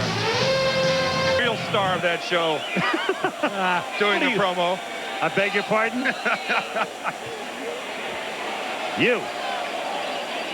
I can't believe you're still here. 3rd quarter. I'm partial to those St. Louis guys. Dan Dierdorf, whose record of games played is being eclipsed tonight by Dorsett. Raiders have it at the 9-yard line, 1st and 10.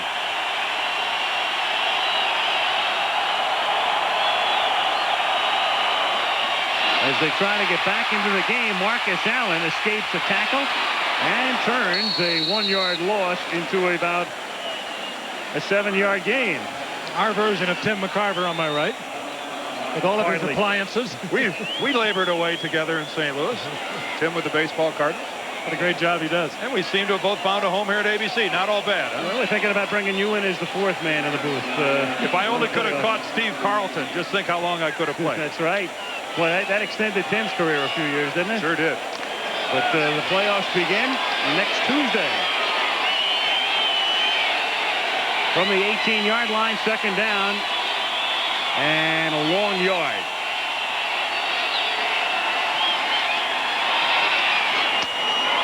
And that's caught by Galt, and he's rolled down at the 29-yard line by Jeremiah Castile.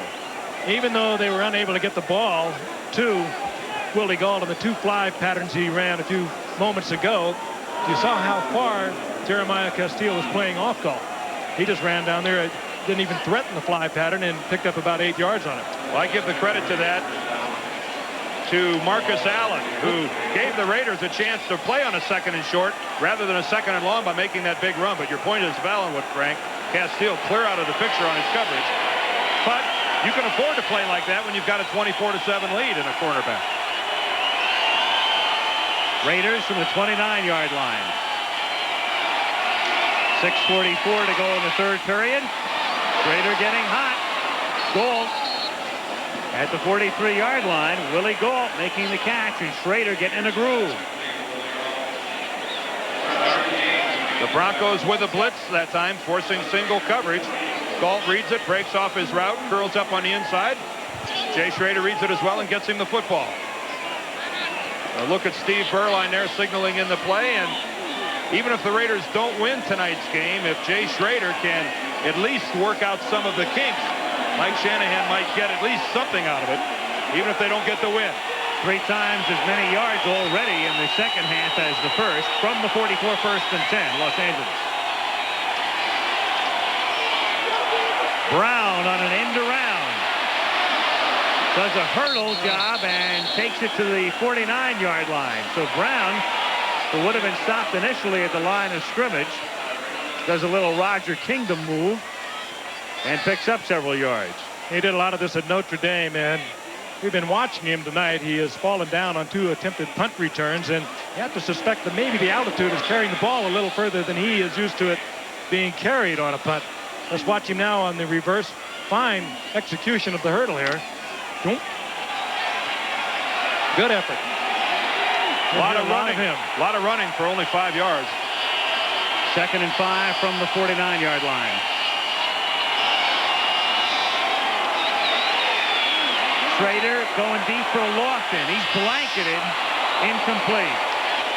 Covered by Castile. Castile really doing a nice job tonight, and he's a fellow who suffered a concussion last week. There's Braxton, but Castile suffered a concussion last week in Kansas City, and there was some question as to whether or not he would even play tonight, and he's done a nice job. Jay Schrader's going to have to become, I think, a little more selective on his long patterns. It's like he's making his mind up before the snap and throwing the ball, regardless of how well the man is covered. The coverage could not have been any better that time than Jeremiah Castile had on James Lofton, and yet again Jay Schrader threw right into that coverage. We saw him do it repeatedly in the first half, and I don't know, maybe he needs to spend a little more time and survey the field, and something confused him here. Schrader and the Raiders take a timeout. It's a pretty important play. Timeout. It's an important play in the sense they're mounting a drive. They've already chopped 7 points off what was a 24-point Denver lead. And if they can get into the end zone on a long drive here, we've got a ball game. And a 3rd and 5 coming up. You know, I was talking about Jay Schrader and his being selective. I just want you to watch this coverage. Now, you're Jay Schrader. As you look to the left side of the field, what would you see here that would make you want to throw the football? And I'm saying absolutely nothing. Castile has the inside position. Lofton can't conceivably make that catch and stay in bounds. And I think you're running a 50-50 chance of putting that ball up in the air that's going to be intercepted. And what we didn't see on that shot was Tyrone Braxton was inside of that. 2 men on the coverage. Now, somewhere, somebody has got to be a little looser than that. And it's just the unfamiliarity with the offense that I think keeps Schrader going to the covered man. It'll have to do nothing but improve. I saw him too many times in 1986 when he went to the Pro Bowl, over 4,000 yards. There's a lot of quarterback in this young man. 3rd down and 5. Out of the shotgun, we've got a penalty flag. It's to Allen. There's no play. The play is dead before the snap.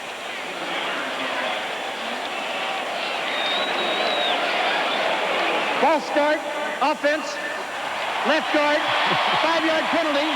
Still 3rd down. And that would be Charlie Hanna. And he clearly pulls away early. Charlie Hanna's lined up at left guard, and you can see him pull out in a hurry. This is him right here. Watch him rock backwards before the ball is snapped. Why, though, Dan? Just lack of concentration.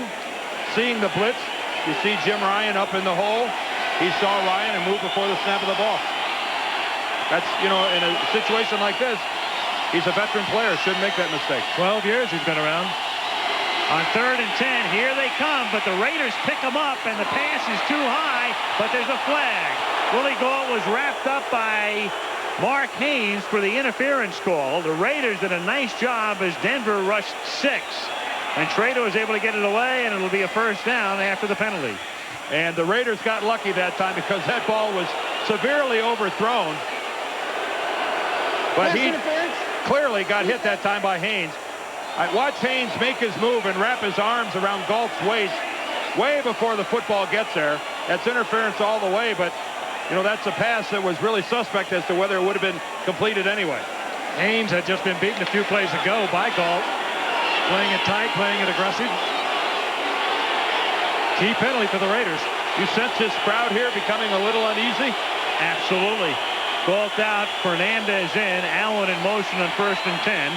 Toss to Vance Mueller, and he's tripped up, stopped at the 43-yard line. Tackle is made by Bruce Klosterman, number 97. 5 minutes, 25 seconds to play, third period. Broncos on top 24-7. Raiders no factor through the first half. Big break off an Elway interception. A pass from Schrader to Smith put him into the end zone. And here they are mounting a nice drive. Currently at the 42 of Denver, 2nd down and 6.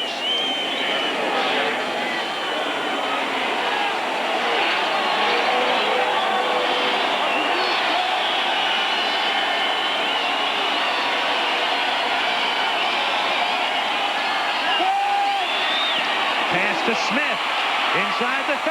There goes Smith again down the sideline. Touchdown. Again, Steve Smith, the fullback. Exactly the same play.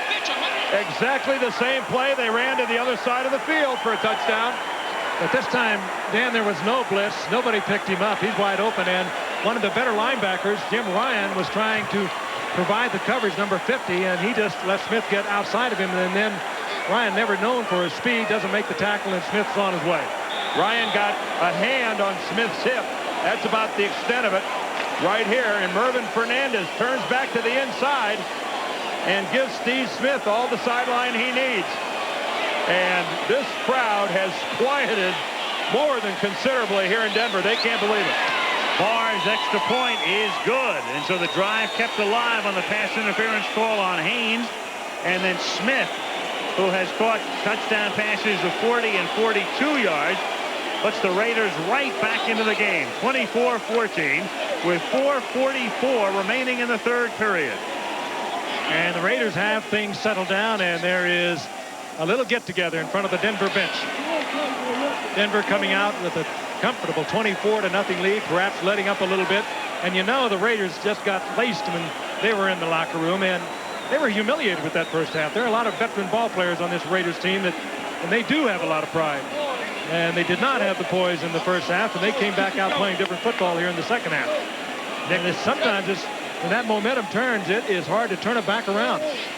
Nick Nicolau, who coached here at Denver, and there's Shanahan, and Alex Gibbs was the other coach. 3 of them came over from the Denver staff. And what was it Reeves was telling us today, the chronology of the hiring of Shanahan? He said Al Davis asked him during Super Bowl week if he could talk to Shanahan, and Dan says, would you mind waiting until after the game? Which was, I think, an appropriate response. I think so.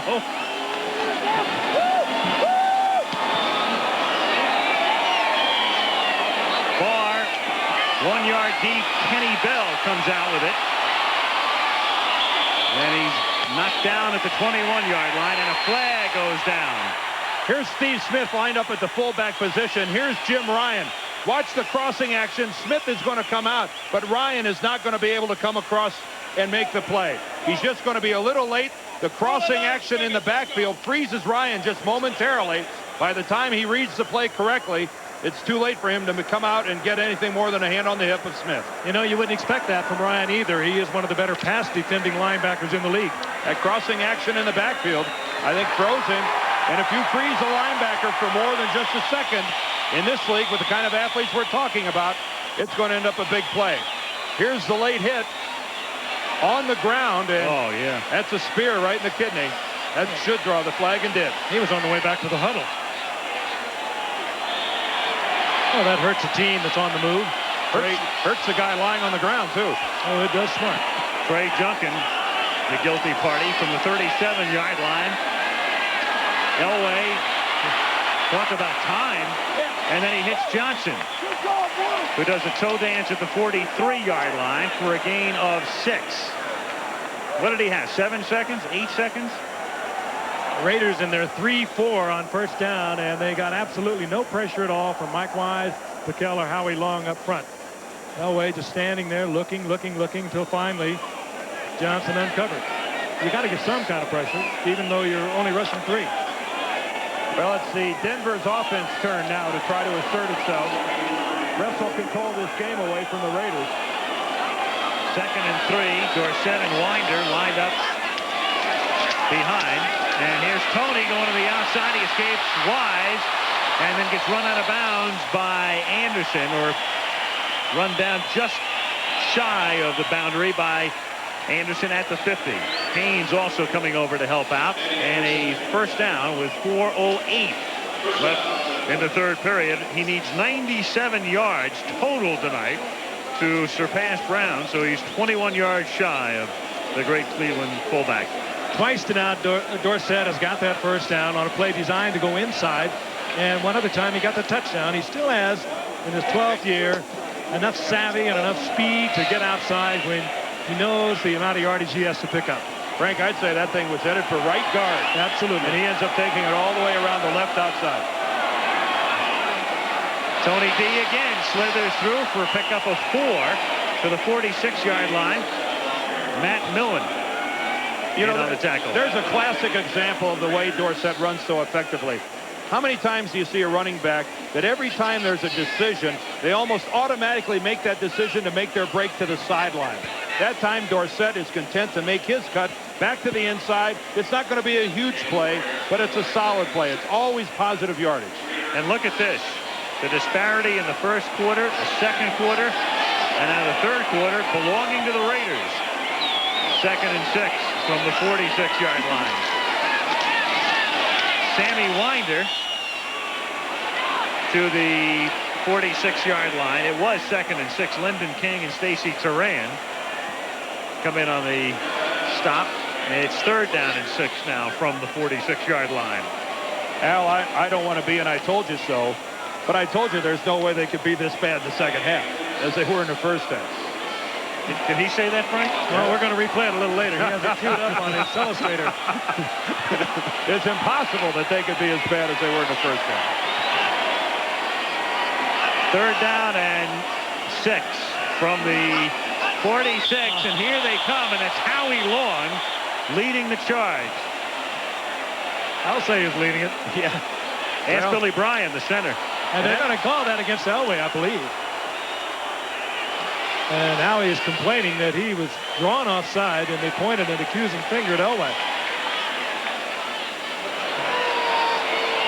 Illegal start on the quarterback. You betcha. They're on the defense. 5-yard penalty. You can't do that. You can't make that kind of a motion. You can't do anything that is an obvious attempt to draw the lineman offside. John Elway's back in the shotgun formation. Now watch this. See that movement? Yep. That's a good call by the officials. That's a good call because that's clearly what brought Howie Long offsides. John's going to complain bitterly that just isn't his intent, but nonetheless, that sharp movement like that as a quarterback, you're not allowed to make it. That shoulder hunch.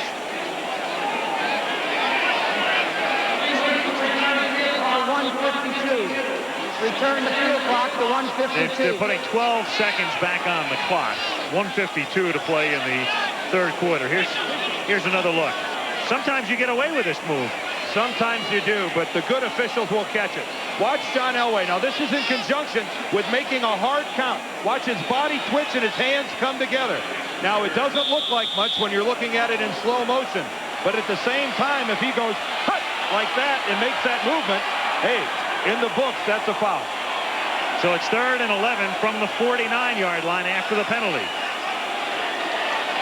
Look out on the blitz, and Elway gets sacked back at the 41-yard line. Coming flying through that time, Malcolm Taylor, who is the backup to Bill Piquel at nose guard. And he wasn't even blocked. A serious miscommunication in the Bronco offensive line. You just don't turn the defensive end loose. That's where Malcolm Taylor was lined up. Denver unraveling a little bit here. So now Brown, who has fallen down the last 2 times he's attempted to field punts. Well, give Horan some credit for that. I mean, absolutely. He's unleashed a couple boomers. And this one is another boomer, a beauty. And this time Brown lets it go, and look at this. It's out of bounds at the 3.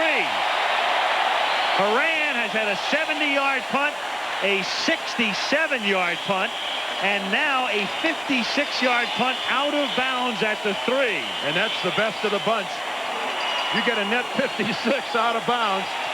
You hear it from a lot of deep men when they come here for the first time. Punt return men. That ball seems to hang up in this high air forever. Kickers love to kick here. They love to kick the field goals here. I can win a trip to Hawaii with a performance like that. Make your reservations for the Pro Bowl. You can't do it any better than Horan has this evening.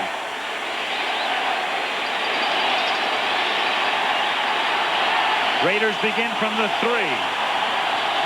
1:09 to play, third quarter.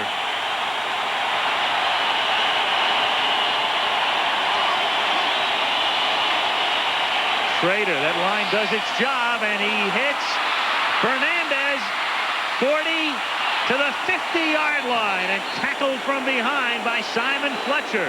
Swerving Mervyn Fernandez, a terror in the Canadian League. Raiders signed him to a big contract last year.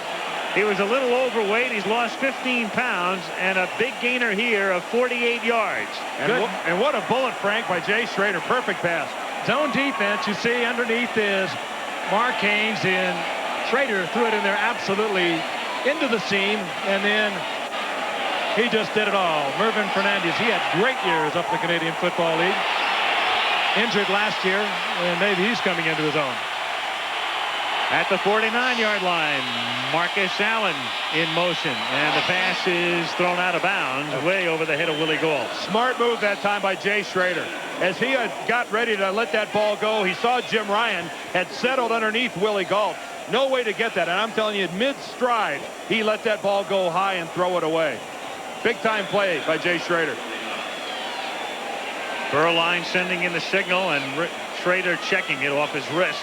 He looks at the wrist. He makes sure he has it down. The proper formation. He knows what he can change from that. It's all on the wrist.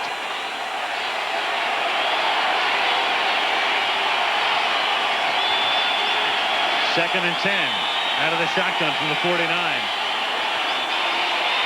And he steps up and steps through the defense and is close to a first down at the 39-yard line. Ball loose, but after he was downed. I think they're going to give him the first down. Let's see where they put this, but it looked like he was far enough over. It'll end the quarter in any event. Hantak looks over, and he's going to measure. And so the third quarter will come to an end as they take a look as to whether or not the Raiders have picked up a first down in a big quarter. Third draw of the night for the Raiders that they have run Schrader on. And we'll tell you about it when we come back to Denver after this message about an upcoming show on ABC and a word from your local station. Fourth quarter, Al Michaels, Frank Gifford, Dan Dierdorf, and what was a rout and a laugher for Denver is all of a sudden a football game. After the third quarter, it's 24-14.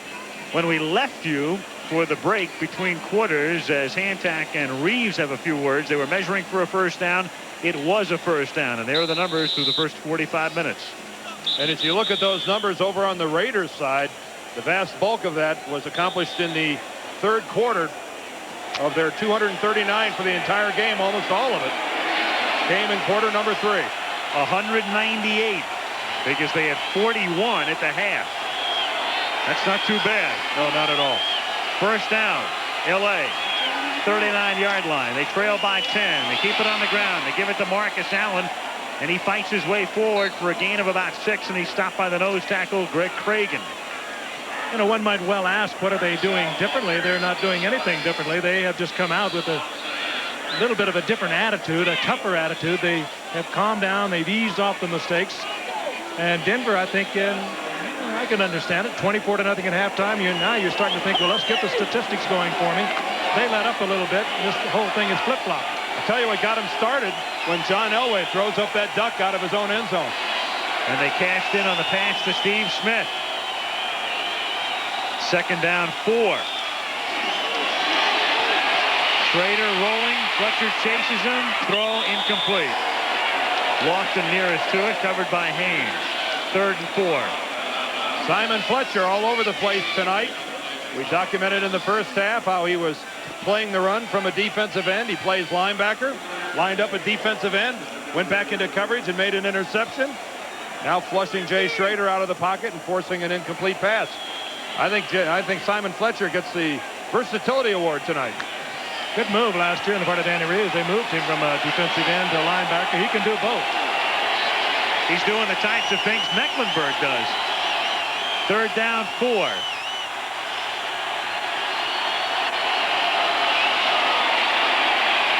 Schrader and Christensen interference. All over him was Kevin Guidry, rookie out of LSU. The rookie defensive back had Christensen wrapped up. Well, you like to play that tight end a little tight, but not quite that tight. He had an interesting dilemma because if he had not have been on him that close, Schrader probably could have got the completion to a sure-handed Christensen. And he's forced to throw it low because he sees Guidry. Guidry is there too early. Obvious foul, and it keeps the Raider drive alive. His big mistake there was not so much in timing, but it was instead of making a play for the football, he made a play for Christensen's body.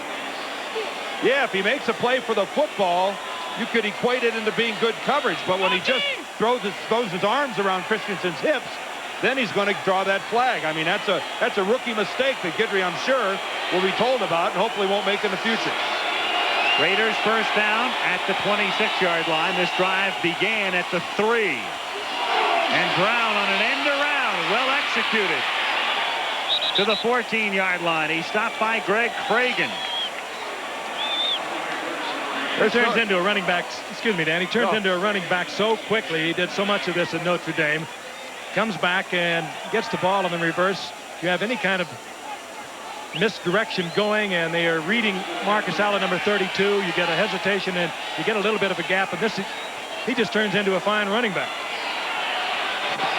Steve Smith laid a nice block on that play. He's the man who scored 2 touchdowns.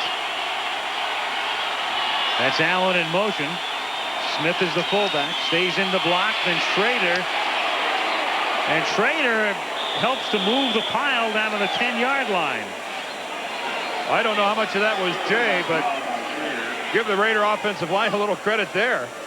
I can only assume that was a designed quarterback draw again.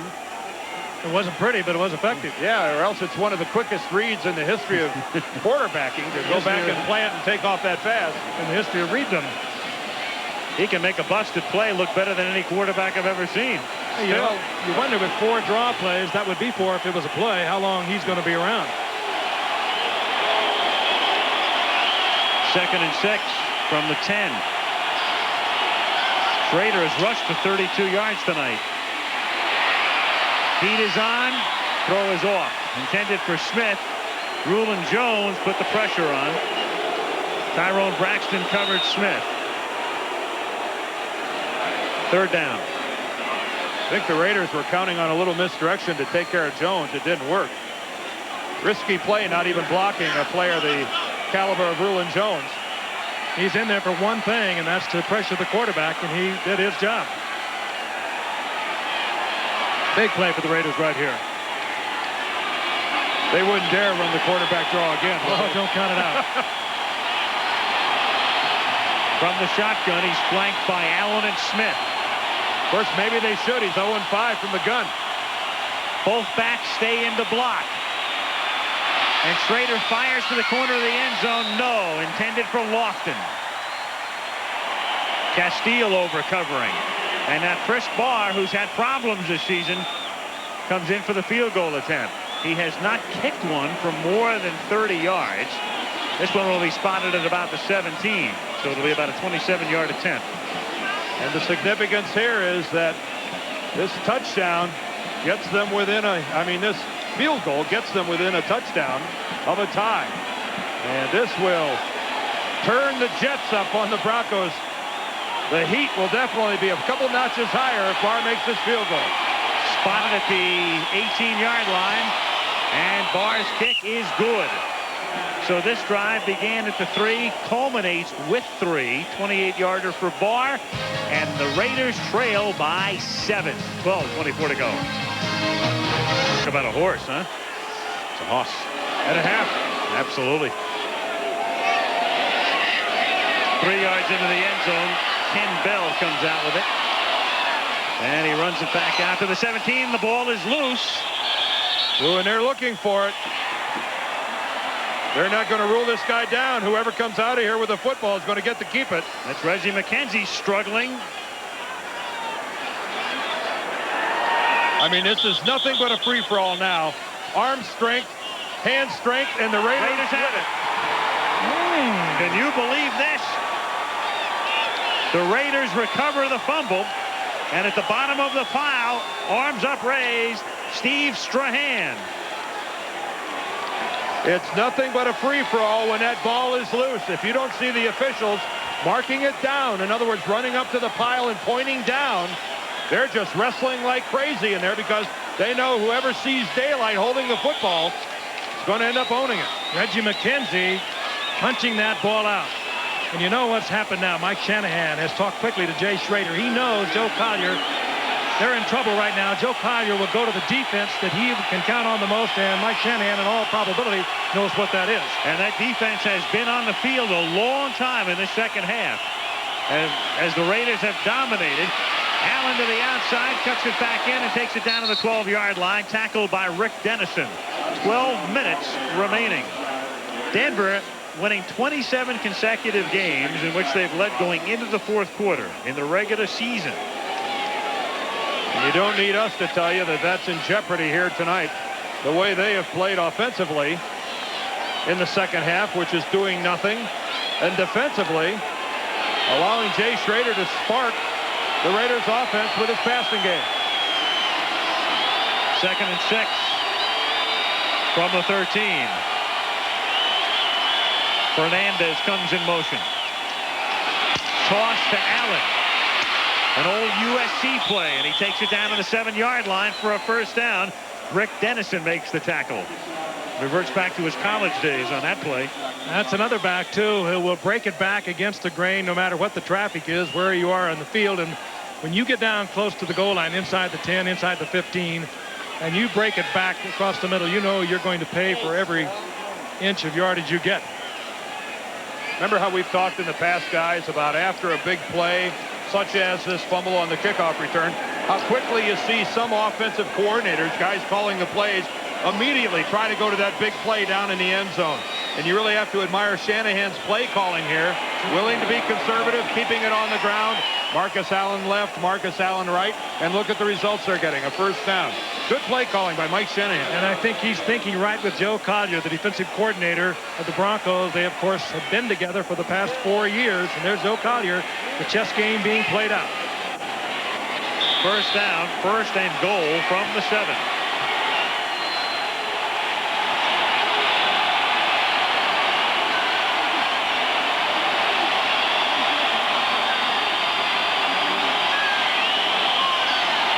Long count.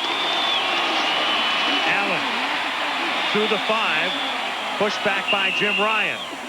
At the top of the telecast, we mentioned, and it's unbeknownst, I'm sure, to football fans, the travails of the Raiders. The fact that they have lost 16 of their last 22 regular season games, a record equaled by the likes of the Atlanta Falcons.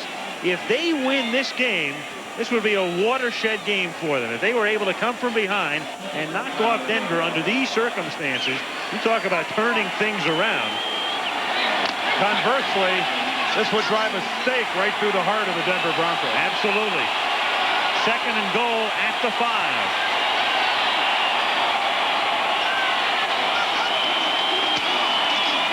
End around again.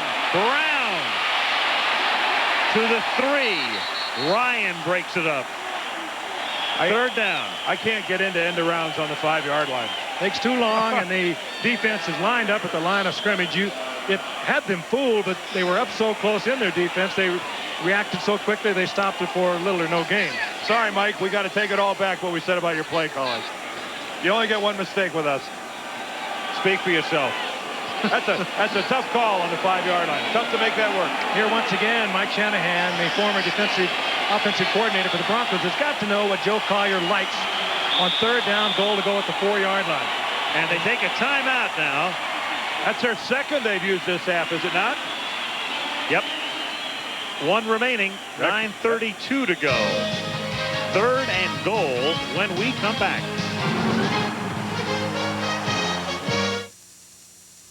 He's going to need a manicure tomorrow.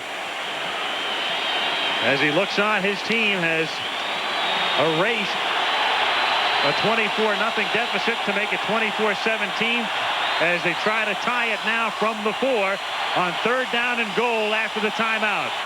Brown in motion. Inside handoff. Allen, room, hurdles, and he is in. Bruce Wilkerson with the block. Marcus Allen with the move. And the Raiders are an extra point away from tying the game. And give Jay Schrader credit because he had to handle another high snap. And Mike Shanahan, give him credit. Had the right call at the right time. Blitz was on. Here it comes. Ryan up the middle. Good block by Wilkinson. And then Marcus Allen smells the end zone and dives into it. That's something we've seen Dallas run with confidence in a great running back. Instead of a pass, you go with the draw. They do it over and over with Herschel Walker. Who'd have thunk it? Yeah. Barr with the extra point. 9:26. Not only have they erased it, they've erased it in less than 20 minutes. 9:26 still to play. Early in the 4th. 24 all. If you are just rejoining us, we ain't lying. It's 24 all. And if you left us at halftime when it was 24-0, this game is tied as the kick comes down to Ricky Nattil at the 3-yard line. And he's wrapped up at the 20. And Ron Brown makes the tackle. You know, it's amazing. Who would have believed of all things tonight what we thought was that academic botched timeout by Denver at the end of the first half, costing them a field goal attempt, is now a very significant play. And the John Elway wounded duck, as Dan touched on, threw it away, 24-0 lead. Bang, they turn it into a touchdown. But take both those things by Denver, throw them out, give the Raiders a great deal of credit. Oh, yeah. Being able to come back from a 24-0 deficit, playing as bad a half of football as I've just about ever seen. A great deal of composure by Mike Shanahan's team here tonight. 2 different games, first half and second half. From the 21-yard line, Elway in a dogfight now, almost has it intercepted by Lyndon King. And I think the only thing that kept King from intercepting that is that John just threw it so hard. I mean, he threw it right into the arms of Lyndon King, but it was an MX missile coming in, and he just couldn't handle it. Elway, how do I describe his second half? Less than stellar? Looking a bit unnerved. How fast has it taken the Raiders to catch up?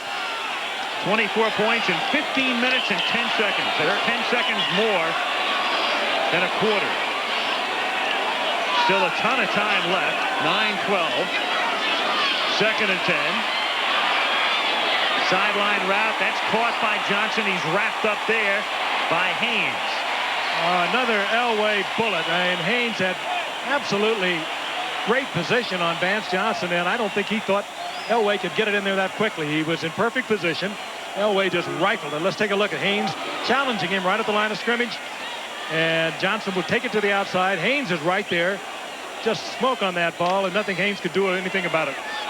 Smart play, though, by Haynes that time, realizing that by the position of Johnson's body, he couldn't go through him to the football. He ends up letting him make the catch rather than take the penalty. On first down, here is Tony Dorsett.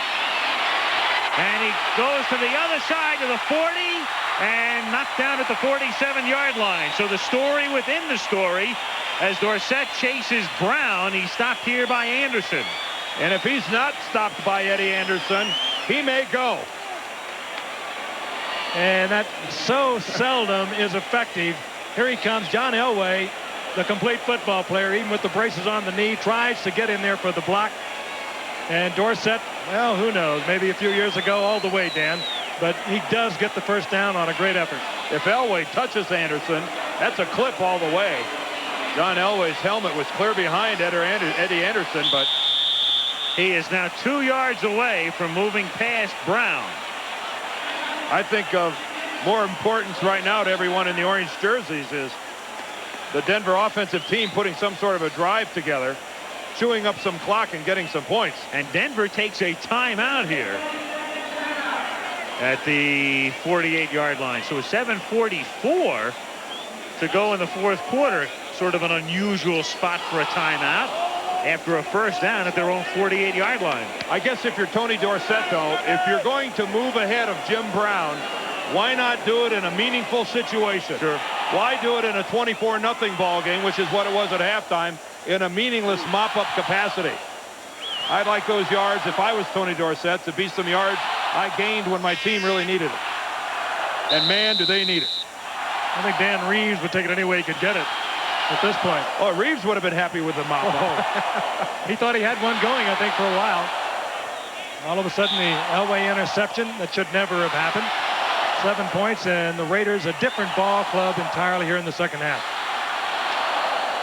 Well, I think it's almost a situation now that he who makes the first mistake is going to lose the ball game. 1st and 10 from the 48. Fake toss to Dorsett. Elway fires, caught, McTeal, first down, 30-yard line. Tackled by Haynes. It may not be Elway's greatest game, but he shows you the extra element he brings to an offense. His key receiver, number 82, the man he looked for first, was well covered once again by Mark Haynes. Nevertheless, he pulls up, has the time. He's looking now for Johnson, who's covered by Haynes. Has time. Now he's going to run. Now he's going to throw, and he has time to pick up McTeal. That's vintage John Elway. Wow, he can beat you in so many ways. 1st and 10 at the 30. Under 7 minutes to play. Slides to the 28. Matt Millen will get credit for the tackle. 6:45 to go. Remember also, Denver certainly has one of the hot kickers in Rich Carlos in the league. And he can reach it from way out. You see Elway give Millen a little pat on the shoulder when he hopped up. That has to be discouraging to be a defensive player, to chase a guy all around the field like John Elway. And then when you finally get a hit on him, he gets up in a good mood. You're sucking wind, and he gets up laughing, pats you on the shoulder, says, see you next time. Carlos warming up for what he hopes is an extra point. 2nd and 7 at the 27. Dorsett. Nope, now he's going to need more than 2 because he loses 2.5. Greg Townsend. So he moved within a couple of yards of Brown, and now he's back to 4 or 5. Big item now is hang on to the football, and of course they are expressing that every time they come out of the huddle, because the Raiders will be trying to strip it, and they're good at it. They need some more yardage, though. If you look at the placement of the ball, we're looking at almost a 47-yard field goal for Carlos. I'm sure the Broncos would like to have it somewhat shorter than that. 3rd and 9 from the shotgun. Little shovel pass. Sewell. First down. Still on his feet at the 15 and tackled at the 12 by Eddie Anderson on the old shovel pass. Stranahan with a great call with the draw to Marcus Allen for the touchdown. Now Danny Reeves with a super call here. You've got to anticipate the Raiders are thinking pass, 3rd down, long yardage. You let them come in, you shovel pass, you trap block it, and you give it to a man who is a good running back as well as a fine receiver. And Frank, it's probably the highest percentage pass you could throw, because if he fumbles the ball right there, if he drops the ball, it's just an incomplete pass. It's not a fumble. So look how safe it is, and at the same time, how effective. 1st and 10 from the 12. Here's Dorsett, and he gets to about the 9-yard line. Tripped up by Lyndon King. That should put him very close. Yeah, he was close. He was within 2, and then he dropped the 4 back, and we'll get it from the official stats here in a moment as to what they're going to credit him with. He's back to 96, so he's 2 shy again. Interesting dilemma for the Broncos. If he gets that second place record, will they stop the game and congratulate him? They got a drive going. They got momentum. Wonder what they'll do. I think they're planning on it. Second down, 8 from the 10. Mobley goes in motion. Fakes it, Dorsett. Elway throws it out of the end zone. Good play. Smart Excellent play. You don't want to get caught with the football and lose that much yardage. You also don't want to take a chance and throw one up where there's any chance whatsoever of an interception. The Raiders secondary all over the Bronco receivers, and Elway just dumps the ball in the stands. Interesting call, and Natil was one of the intended receivers. That's Mike Haynes grabbing a little wardrobe as Natil tries to break it loose. Whoa, that's defensive holding all the way. Oh, Mike Haynes got away with a big one there. On 3rd and 8. Sewell makes the catch. Tackled at the 8-yard line by Dennis Price. Another high percentage pass.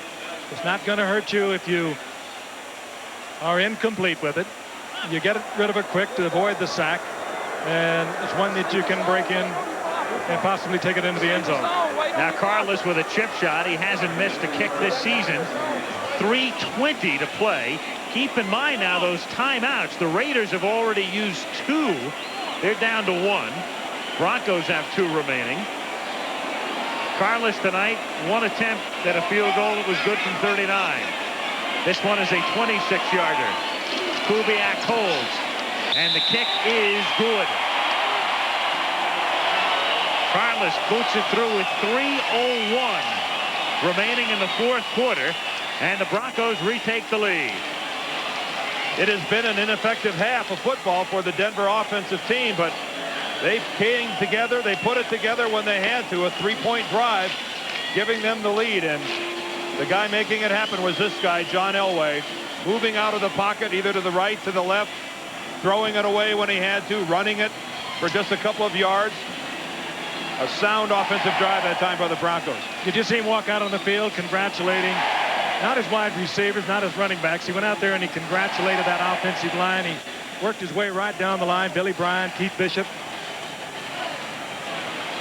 He's the leader of this ball club in many ways. Every way. One by example. 3:01 left in the game. Again, the Raiders just have 1 timeout in the 80s. Isn't that amazing? With the type of lead we saw rung up tonight, teams are 80-1 when leading by at least 24 points at the half. 80-1. Raiders erased it, but now they're down by 3 again. I knew that, by the way. Yeah, I'm sure. Who was the one? Green Bay, Tampa Bay. Deep kick. Touchback. Brown downs it in the end zone. Out they come to the 20-yard line. Schrader. Well, this is kind of a break for Jay, getting to start at the 20-yard line. A lot of times this half, with the misplays of Brown and Horan's punting, he's had to start inside his own 20.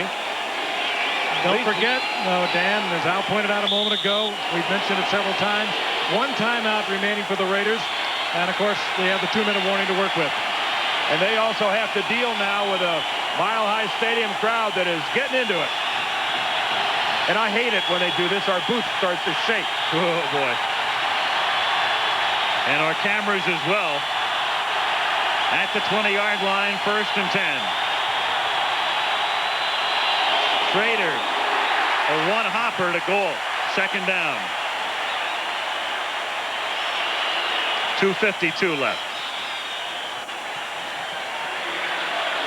Well, that's one thing they didn't need, was a misfire on 1st down, leaving them with 2nd and long. One of the things the Raiders have had going for them this half is an effective ground game. Plenty of time to keep the ball on the ground. You've got the 2-minute warning coming up that's going to stop the clock in 52 seconds. I don't think they have to exclusively go to the air to get in field goal range. You run it, you call 2 plays in the huddle at the same time and come up to the line of scrimmage quickly. 2nd and 10 from the 20. Smith makes the catch. Smith has the first down, and a 16-yard pickup out to the 36-yard line. The big man tonight, 2 touchdown catches, picks up the first here out to the 36, 2:35 to go. And funny, the guy who really extolled the virtues of Steve Smith was this morning when we talked to Dan Reeves, the coach of the other ball club. And he said, the one thing I worry about is Steve Smith and his ability to come out of the backfield as a receiver. I don't know that Dan Reeves knew how prophetic he'd be. Clock running, 2:14 remaining. 1st and 10 from the 36. Toss to Vance Mueller. And he takes it to the 39, and that takes us to the 2-minute warning. So the Raiders, with 2 minutes to go, will have a 2nd and 7 from the 39. 1 timeout remaining. Has discussed it with Schrader. He sends in the play. It's 2nd down and 6 from the 40-yard line. There is Barr, who has not made one from outside 30 yards. Loosening up as the Raiders try to at least get into field goal range. They have 1 timeout. We have 2 minutes to play. The Broncos lead by 3. 2nd and 6.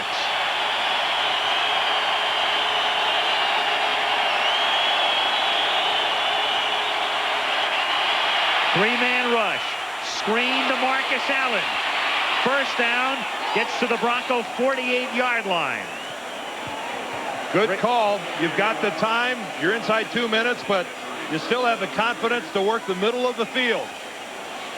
Not so sure, Dan. However, with that 1 timeout remaining, they should not have had another play ready to go. It's not that difficult. You know that. That has to be Schrader's. Absolutely. Recent arrival on the scene. You're right. They've wasted 10 seconds here, at least, by not having a play called at the line. Much more than that. We're down to 123. They wasted about 30 and more on a long count from the 49. Schrader airs it out for goal. Incomplete. He'd gotten behind Castile. They have gone at Castile all night with the fly. That time, Galt was behind Castile, and Schrader led it to the inside. And with the speed of Galt, you've got to release that ball a little more quickly. He just sprints right by Castile, and the ball thrown inside. No way Galt could get to it. And that's the type of timing between quarterback and receiver that takes a lot longer than just 3 weeks to develop. From the 49, 2nd down, 10. 1:14 to play. Over the middle, Smith. This time he's covered. He's tackled by Ryan. Help from Braxton Ball at the 43. 3rd and 3 upcoming with a minute now to go. And they're going back to huddle again. I don't believe this. This has got to be just the unfamiliarity of Schrader with this offense, because in any game you would see the quarterback would have had called 2 plays. 3rd down, 3.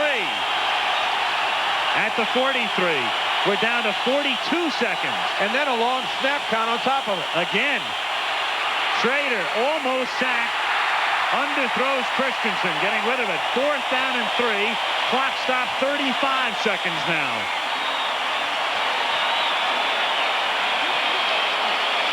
So here's your ball game on this play. Tough situation when your quarterback is not familiar enough with the offense that he can't make multiple calls in the huddle, because they have used up 35, 40 seconds by not being able to come back up to the line of scrimmage with the play ready to go. Twice on 2 occasions. 4th down. A long 3. They have to get to about the 39 and a half. 35 seconds. Shotgun. And they just do get the play off. And Allen makes the catch, and he's down to the 38. He does have the first down, but the clock keeps on rolling. Now they'll have to run another play. Right now. Oh, and they wasted all that time and then took a timeout. Ooh, 24 seconds. I don't understand it. They were in position to go ahead and throw the ball into the ground in maybe another 2 seconds. Instead, they wasted 7 or 8 and then took a timeout anyway. Dan, they needed that play to give them anything they could run to the inside to stop the clock and set up the field goal. I mean, they needed the timeout. They needed the timeout. They needed that timeout, and they have blown away a great opportunity to use the field with their next offensive play. Ball is at the 38, so you're looking at a 55-yard field goal, and that's way out of Barr's range. It's his career long, but that came in 1979. The one advantage he does have here is, again, the thin air of Denver, which adds 3-4 yards to your range. But it's not been a good season for him thus far. 9 years ago, his career high. And, well, they won't even attempt a 55-yarder. It's not quite as desperate as we make it sound for the Raiders. They do have 24 seconds. Plenty of time. It's first down, so they have no problem with the downs. Plenty of time to either run the ball, complete a pass across the middle, get your offensive team up to the huddle, and then just let the quarterback either A, throw a fly pattern down towards the end zone, or B, just step back 1 foot and throw the ball right into the ground and stop the clock. Well, they're going to be in a position, though, if they don't get out of bounds, if they move it into field goal range, they're getting that unit on in a big, big hurry. No, Al, they'll just take the snap and stop the clock. Well, I mean, that's quicker than bringing in your field goal team. You think they will, but we'll see. The way this 2-minute drill is gone, you don't know. Oh, that'd be dangerous to run in their field goal team when you could just run your offensive team up to the ball, take a snap, and throw it into the ground. You got the downs in your favor with it being first down. Two key guys to watch. Marcus Allen, you can give him something safe, high percentage, and he can turn it into a big one. The other one is a man that's been very quiet tonight, Todd Christensen. Meanwhile, they put 3 seconds back on the clock. Did the referee? We have 27 seconds. First down, 38-yard line. Quarterback draw. He's bumped down at the 34. They can't stop the clock except with Schrader to line it up, throw it into the ground now. You're still looking at a 51-yard field goal from the 39-yard line. Now he throws. His ball has to get out of bounds, and he does at the 27. Oh, but key yard out a 45-yard field goal. That's a big play. Oh, big play to Galt. Big play to Willie Galt instead of just throwing it out of bounds. That may be the difference. Because I think we're going to be looking now at around a 44-yard field goal, depending on where they spot the ball. But I think we're going to look at about a 44-yarder versus would have been at least a 50 or more before that completion to Willie Galt. They're going to spot it up at the 35. Well, just short of the 35. So split the difference. This will be a 45-yarder, I guess, in the books. Jeff Gossett holding. And Denver takes the timeout to make him think about it. To make him think about it. And what a long think this will be. Chris Barr not having a good year. Not known as a long field goal kicker. And the ball game is his at the moment. It's a tie. In fact, they've been looking at kickers. They looked at John Lee during the preseason. They've run a few guys into camp as well to look at them. So he has been a man on the spot. And now he's really on the spot here. 44, 45-yard attempt coming. Clock shows 8 seconds. And what looked like a route turns out to be a beauty.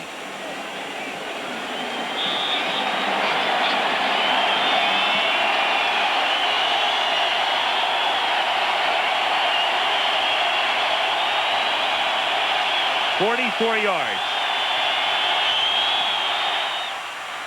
Long enough? Good. Chris Barr comes through to tie the game. A 44-yard field goal, 4 seconds on the clock. And 76,000 fall stone silent.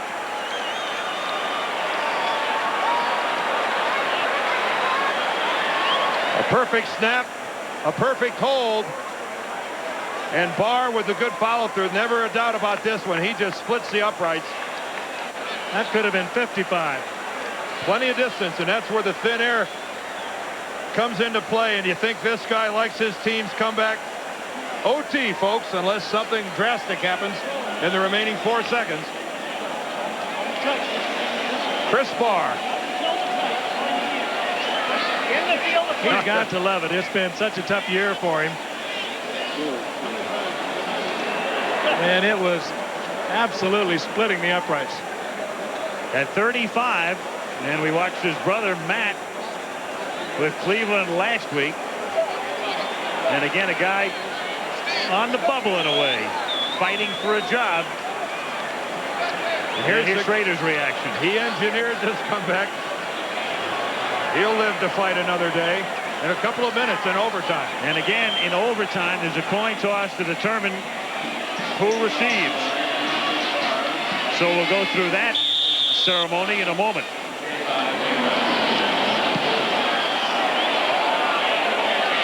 Bell, he's going to down it there, and so that means that the Broncos have. Why do you down the football? The last play of the game.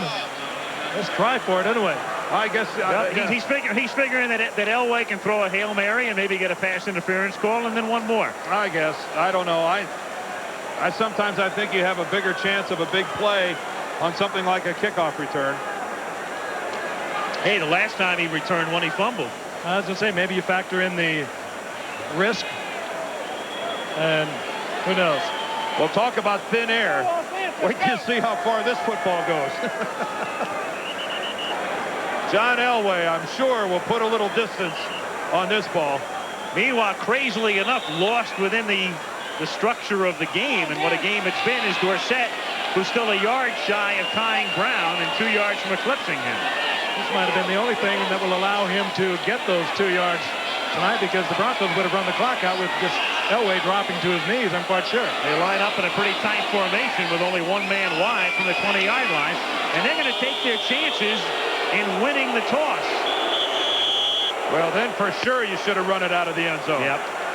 Well, had Bell known that, he would have run it out of the end zone. We're going to stay for the coin toss. There are a lot of people who are proponents of the fact that each team should at least get the ball once in overtime. Some in the league have considered it, but it's not been adopted. And of course, the situation is such that if you win the toss and score, game is over, period. Other team never sees it. Again, these two teams have played so many overtimes the last few years. We have to pinch ourselves to think that we're going into overtime tied at 27 when this was a 24-0 Bronco lead at halftime. The last 2 victories by the Raiders over the Broncos in the last 8 games that they've played were both overtime victories.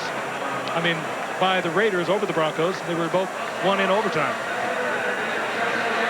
Same coin, heads, tails, call it in the air. You calling? Heads.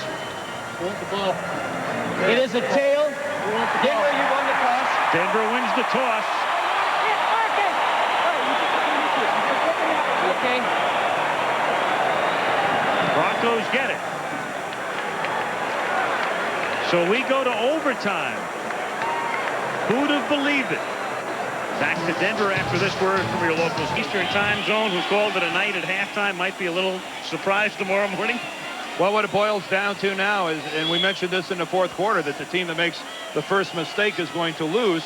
Nobody made a mistake. Each team, when they had the ball, put together a good drive and came up with some points. But that certainly holds true here in overtime. You cannot make a mistake here because you're not going to get a second chance. These teams played an overtime game in 1985, and the Raiders won it on a Barr field goal, 17-14. Now Barr kicks off, and again a boomer. He's had a big night. Downed by Bell in the end zone. Here come the Bronx now, out to the 20. There it is, Denver snatching defeat from the jaws of victory. 1978, year after they went to the Super Bowl, led the Jets 28-7. Jets won it by 3. Actually, in 1985, the Raiders won 2 games from Denver in overtime. Meanwhile, San Diego led the Raiders 24-0 in 82, and back they came to the Raiders to win it 28-24. A little recent history. Elway at the 20.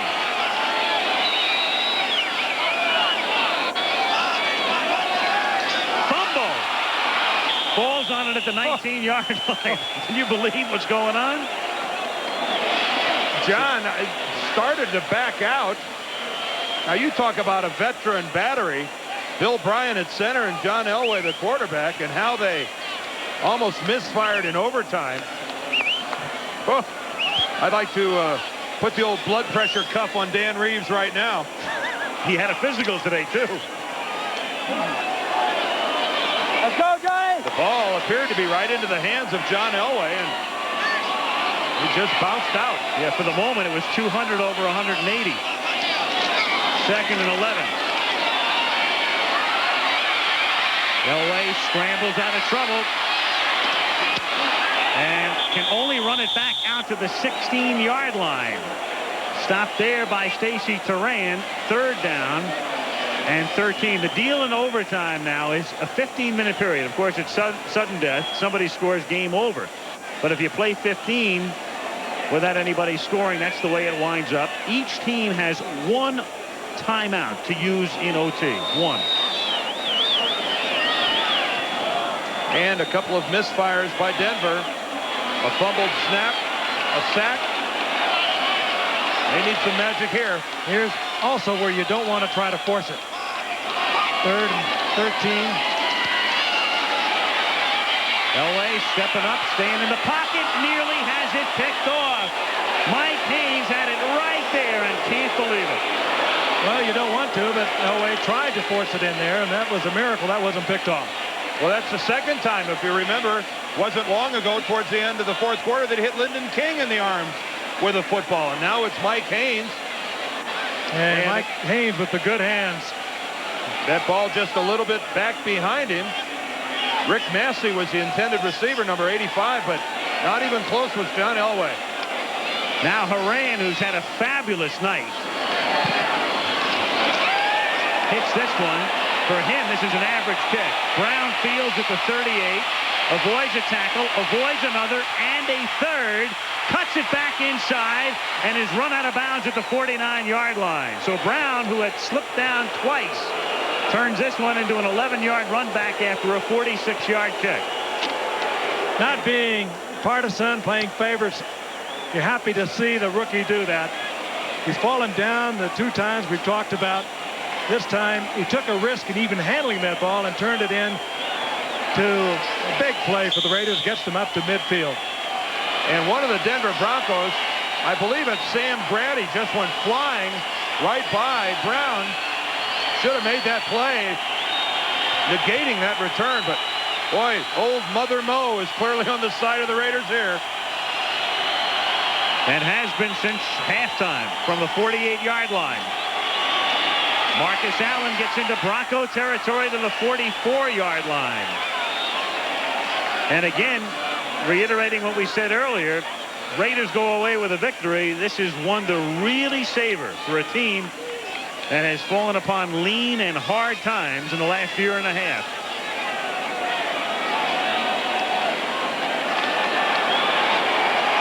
Second down, 3. Tied in overtime. 2 minutes, 5 seconds into overtime. Marcus Allen again. Last time we saw Allen, it was a Thursday night game at 86 in overtime at San Diego. A brilliant run to win the game at Jack Murphy Stadium, Frank. Well, we recall the night that Howie Long couldn't play.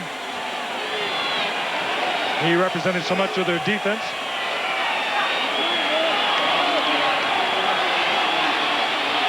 Not a bad man to give it to when you want to be very conservative with the play you call and doing something conservative and getting something big out of it. Third down, 3. From the 45-yard line. 3-man rush, lots of time, incomplete, intended for Christensen.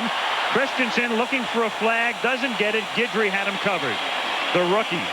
Who was called earlier for a penalty. Had a call, pass interference in the fourth quarter, and this time he made an absolutely perfect play, forcing Schrader to throw the ball low. It almost looked like defensive holding coming off the line of scrimmage. Jeff Gossett now to kick. Natil stands back at the 10-yard line.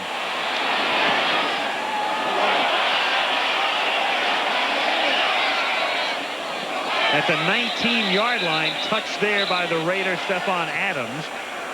And Denver will take over at that point after a 31-yard boot. Coming up Saturday, again, Troy Aikman leads the Bruins against the Washington Huskies in Seattle. Always a tough place to win. or Iowa takes on Michigan State. You'll see it live at 3:30 Eastern. Week from tonight, Cowboys 2-2 in that tight battle in the NFC East. Saints 3-1. Game back of the Rams in the NFC West. And back to a 9 o'clock Eastern time next week. Monday Night Football back to 9 o'clock Eastern, 6 on the coast next week. Broncos from the 19. 11:56 remaining in OT. Here's Dorsett. He needs 2. He's ahead of Brown, and there it is. And they'll stop the game and give him the football. Tony Dorsett has eclipsed Jim Brown's mark. Brown, the only man to trail Walter Payton among all-time rushers, and TD has just eclipsed the great Cleveland fullback. And somehow, some way, they were supposed to have stopped the game. The officials were told beforehand if he does it to stop it, but maybe overtime's going to take precedence in this particular scenario. And I think that's a good call. Yep, I do too. As much as Tony deserves the honor and the recognition, this is overtime in a critical game. 2nd down 4 from the 20-yard line.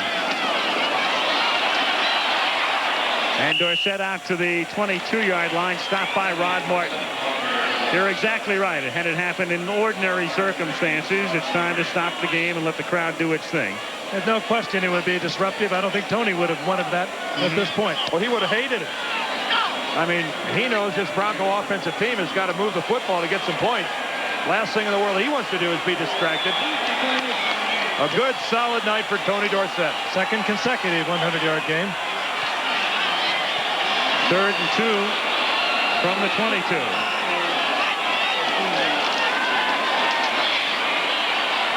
Elway fires it, and a nice catch by Johnson out of the 27-yard line. Vance Johnson. Boy, he's made some big catches tonight.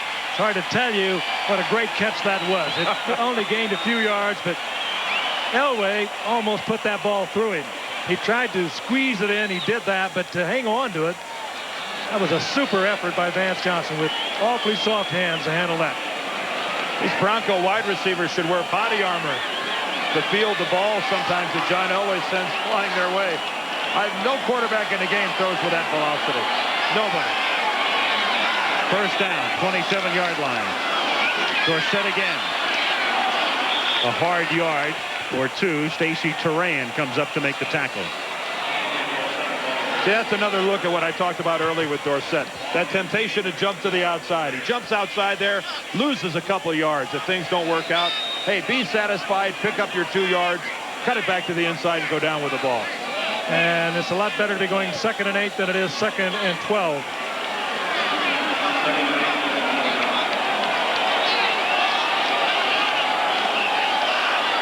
Shotgun at the 29-yard line. 6 defensive backs. Off the fingertips of Mobley and incomplete, or Clarence K rather. 3rd down and 8. And John's struggling. The ball is floating on Elway tonight. It's like every 3rd pass is just getting away from him, and that's a good example right there. Mobley makes his break, and that pass just a little high and outside. Clarence K, let's look at it from behind. And Clarence K coming back from a game that he missed with a very sore neck, very catchable ball. And that'll make his neck sore once again. Jerry Robinson with a hit. 3rd and 8 from the 29-yard line. Elway tracked from behind and throws incomplete at the 45, swatted away by the hand of Dennis Price. And Greg Townsend chased John from behind and actually hit Elway on the back of the legs as he was throwing the ball. So the pressure by the Raiders, even though it was late, at least got there ultimately. And Schrader and the Raiders now get their 2nd chance at it. We're 5:23 into overtime. Again, if neither team scores in 15 minutes, it's not like postseason. It's over. And in fact, last year, Denver played the only tie game in the league, overtime against Green Bay. Horan's kick, good one. Brown at the 24. Flag. Big run back, but a marker down. There's a flag down, folks. This one's coming back. Yep, Brown's going to go all the way, but only for the moment. Oh, but it's pretty to watch. We're going to be watching that for a lot of years. And I wonder what he feels like. Flag thrown at the 36-yard line. And back it comes.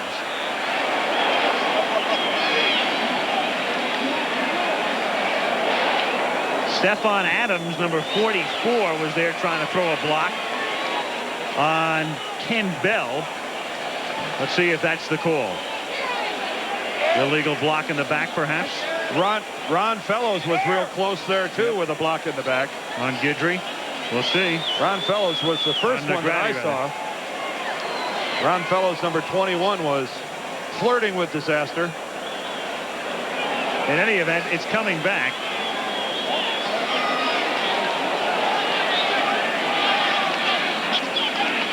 They may be reviewing the spot of the foul right now in the replay booth. Because the penalty is assessed from the spot of the foul. That's why it's critical.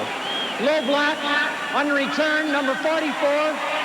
Penalized from the spot of the foul. Yep, Stephon Adams is the guy on Bell, lower part of the screen as we look at it.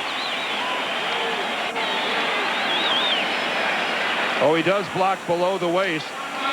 And there's the block I saw from behind. And a full-blown clip also. Yeah. But a good call that time by the officials, Stephon Adams.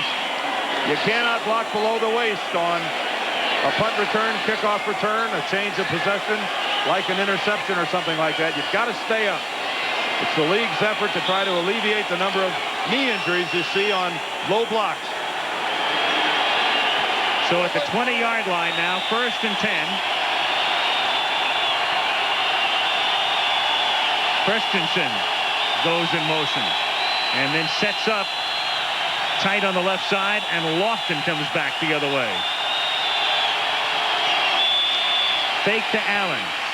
Schrader airing it for goal. And knocked down at the 21-yard line. Jeremiah Castile, and that ball had to go more than 60 yards in the air. But everybody in the stadium knew it, including the Bronco defensive backs. I mean, Schrader is really telegraphing, A, where he's going with the ball, and B, he's letting everyone know that he doesn't really care whether the guy's covered or not. Jeremiah knew it when Galt came off the line of scrimmage. They've tried it about a half a dozen times tonight, and Jeremiah is earning a trip to Honolulu. Beautifully played by Castile. Beautifully played. That's as good as a corner can do it. Well, pretty much Schrader's history. He's been a big play bomber through his career from the 20-yard line. Allen for about 7.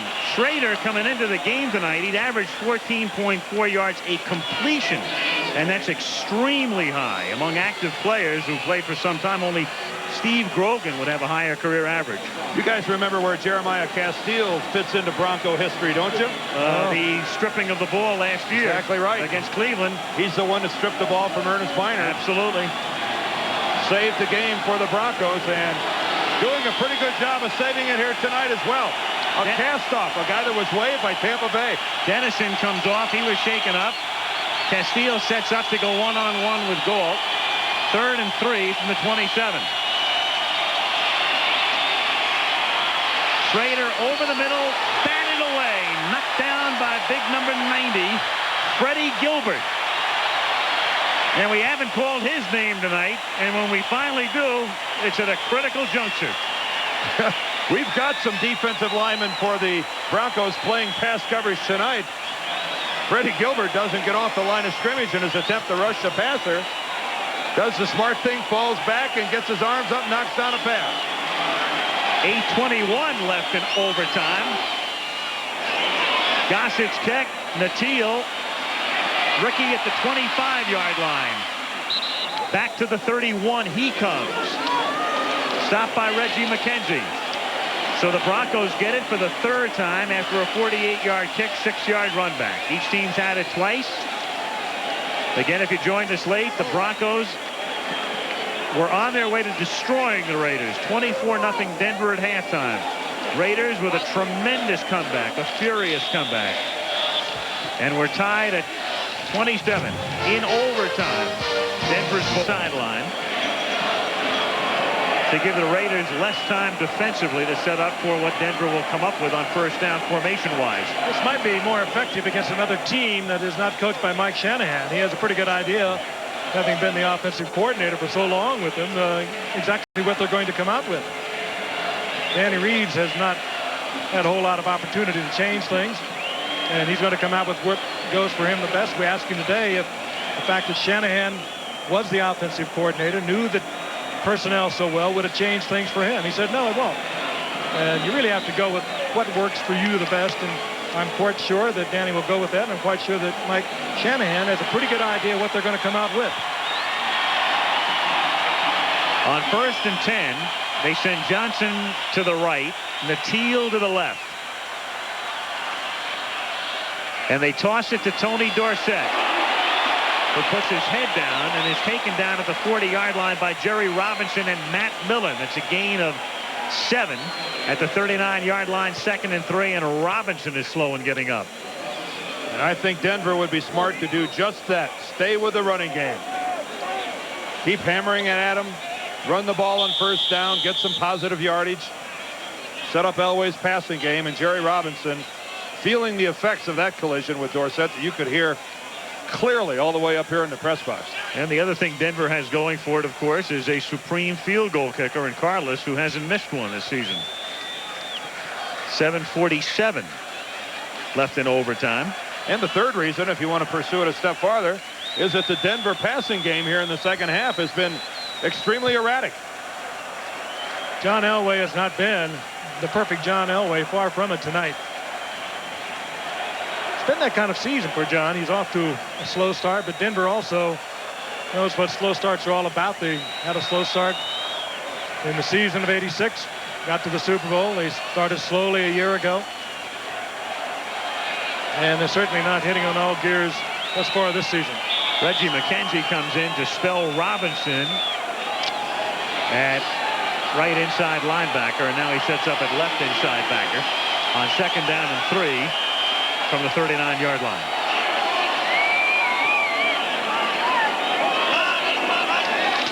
Sewell in motion, end around to Dorsett.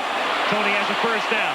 46-yard line, loose ball at the 49-yard line, but the play was dead.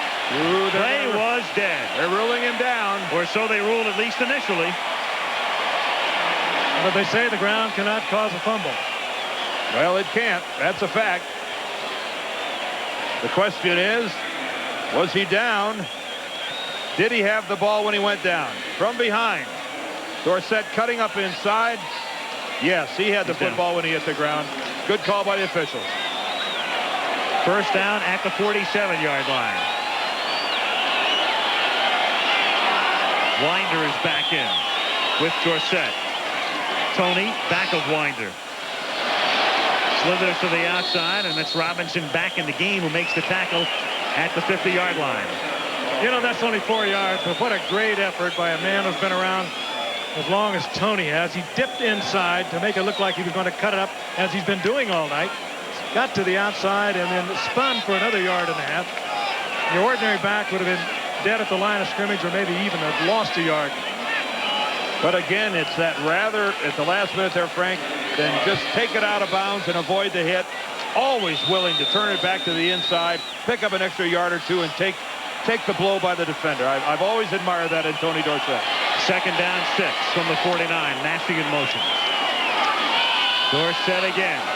Going to the outside, and Martin makes a great play. Rod Martin at the 46-yard line.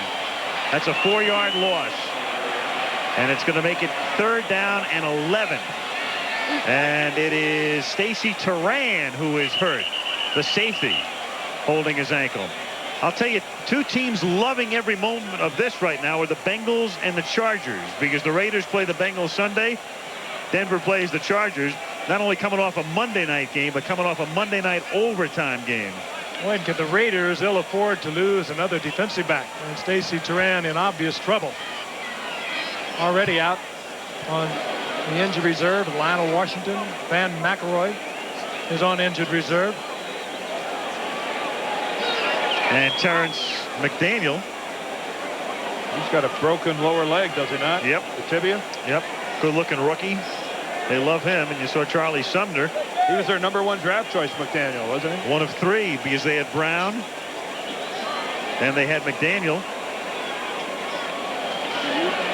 And now Turan gets helped off. Scott Davis was their other #1. Right. 3 #1s they wound up with. Looked just like he may have slipped. Not appear to be any major twisting or contact. Well, you can see, yeah, he lost his footing, and then his cleats caught. Oh, geez, that really looked tough from that angle. The side of his foot skated out from underneath him, and then his friend tried to right himself. It looked like his cleats dug in, and he rode right over the top. That sends Fellows into the game at a corner. And also Zeph Lee comes in at safety. 3rd down, 11 from the 46-yard line. Elway working from the shotgun. Piquel can't make the sack. Can you believe that? Piquel comes after him again. Still can't make the sack. Finally, he throws an interception at the 50-yard line into the hands of Zeph Lee, who had just come into the game, and he takes it to the 31. So Turan gets hurt. Lee, a former running back at SC, comes in to spell him and makes an interception off a pass that Elway can't believe, and I can't believe he threw. John scrambling all over the field, put on some exhibition, and then pulled up almost as if he got a little discombobulated, fired it right into the hands of Zeph Lee. Nobody could have been more surprised than Lee. Let's take a look at the athleticism of John Elway, but it had disastrous results at the end. Look at that little spin to get away from Piquel. Again, everything is perfect right up until the moment he makes a decision to throw the football. And that, again, a serious error by John Elway instead of just dumping it out of bounds and punting the football away. An irony of ironies, a year ago during the strike, Lee played with Denver against the Raiders. Here's Allen to the 27-yard line. So now they are within field goal range for Barr. Less than 5 minutes, 4:58, and the clock ticking down. Left in overtime. Elway has thrown 4 interceptions tonight. I go back to what I said earlier, and of course this game is not lost yet.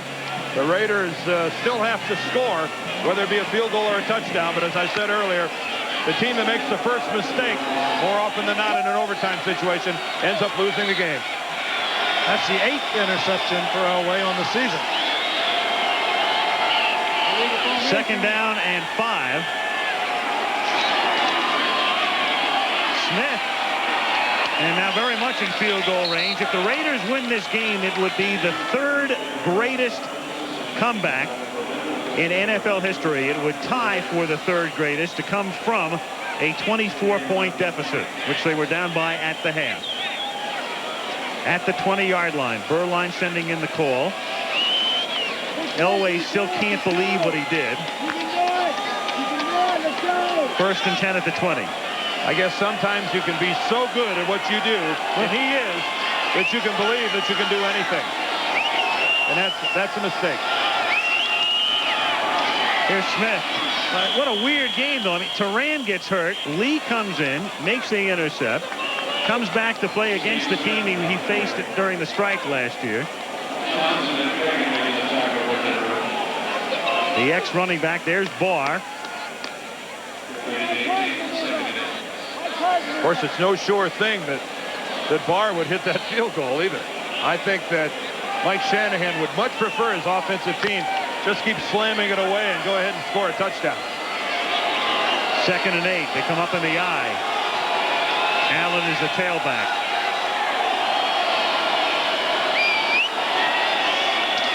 Give it to Marcus. To the 16. So they're just buttoning it up. They're going to bring Barr in now, and a skirmish breaks out. And even though it's 3rd down, instead of taking a chance and fumbling or losing the ball, they're going to send Barr in to win the game. What do you think of that call, Frank? I know that a lot of old-time coaches would roll over and say, you keep moving the football by conventional means. You don't turn it over to a kicker. It would be 3rd down and 7. So here's Barr. Barr better make this, or Mike Shanahan going to suffer his first real interrogation as a head coach. 35 yards out. Gossett puts it down. Barr's kick is good. And the Raiders, who've won so many dramatic, unbelievable games through the years, have done it again. We revisit the 70s with this one. You go back to the Blandas and the Stablers and the way the Raiders used to pull out games. This one will be right there with them. Very gracious, Danny Reeves going over to congratulate his former offensive corner coordinator, Mike Shanahan. But this was an almost unbelievable turnaround. The touchdown at the very beginning, it was a terrible first half by the Raiders. They turned it around with a little bit of help from the Broncos. And you've got to wonder what effect this game will have on the Raiders down the line. They got the quarterback that they have been wanting. We'll see them November the 28th against Seattle. And it'll be interesting to look back and see what's happened. And on November 28th, they'll also have some guy named Jackson. Yeah, a left fielder from Kansas City will be joining them by then, too. And he loves Seattle. You really have to feel for this guy. He is everything to this franchise. Without him, the Denver Broncos, maybe not even a playoff team. And it's kind of tough to have a lot of the responsibility for this loss fall on his shoulders. Just win, baby, is that man's credo.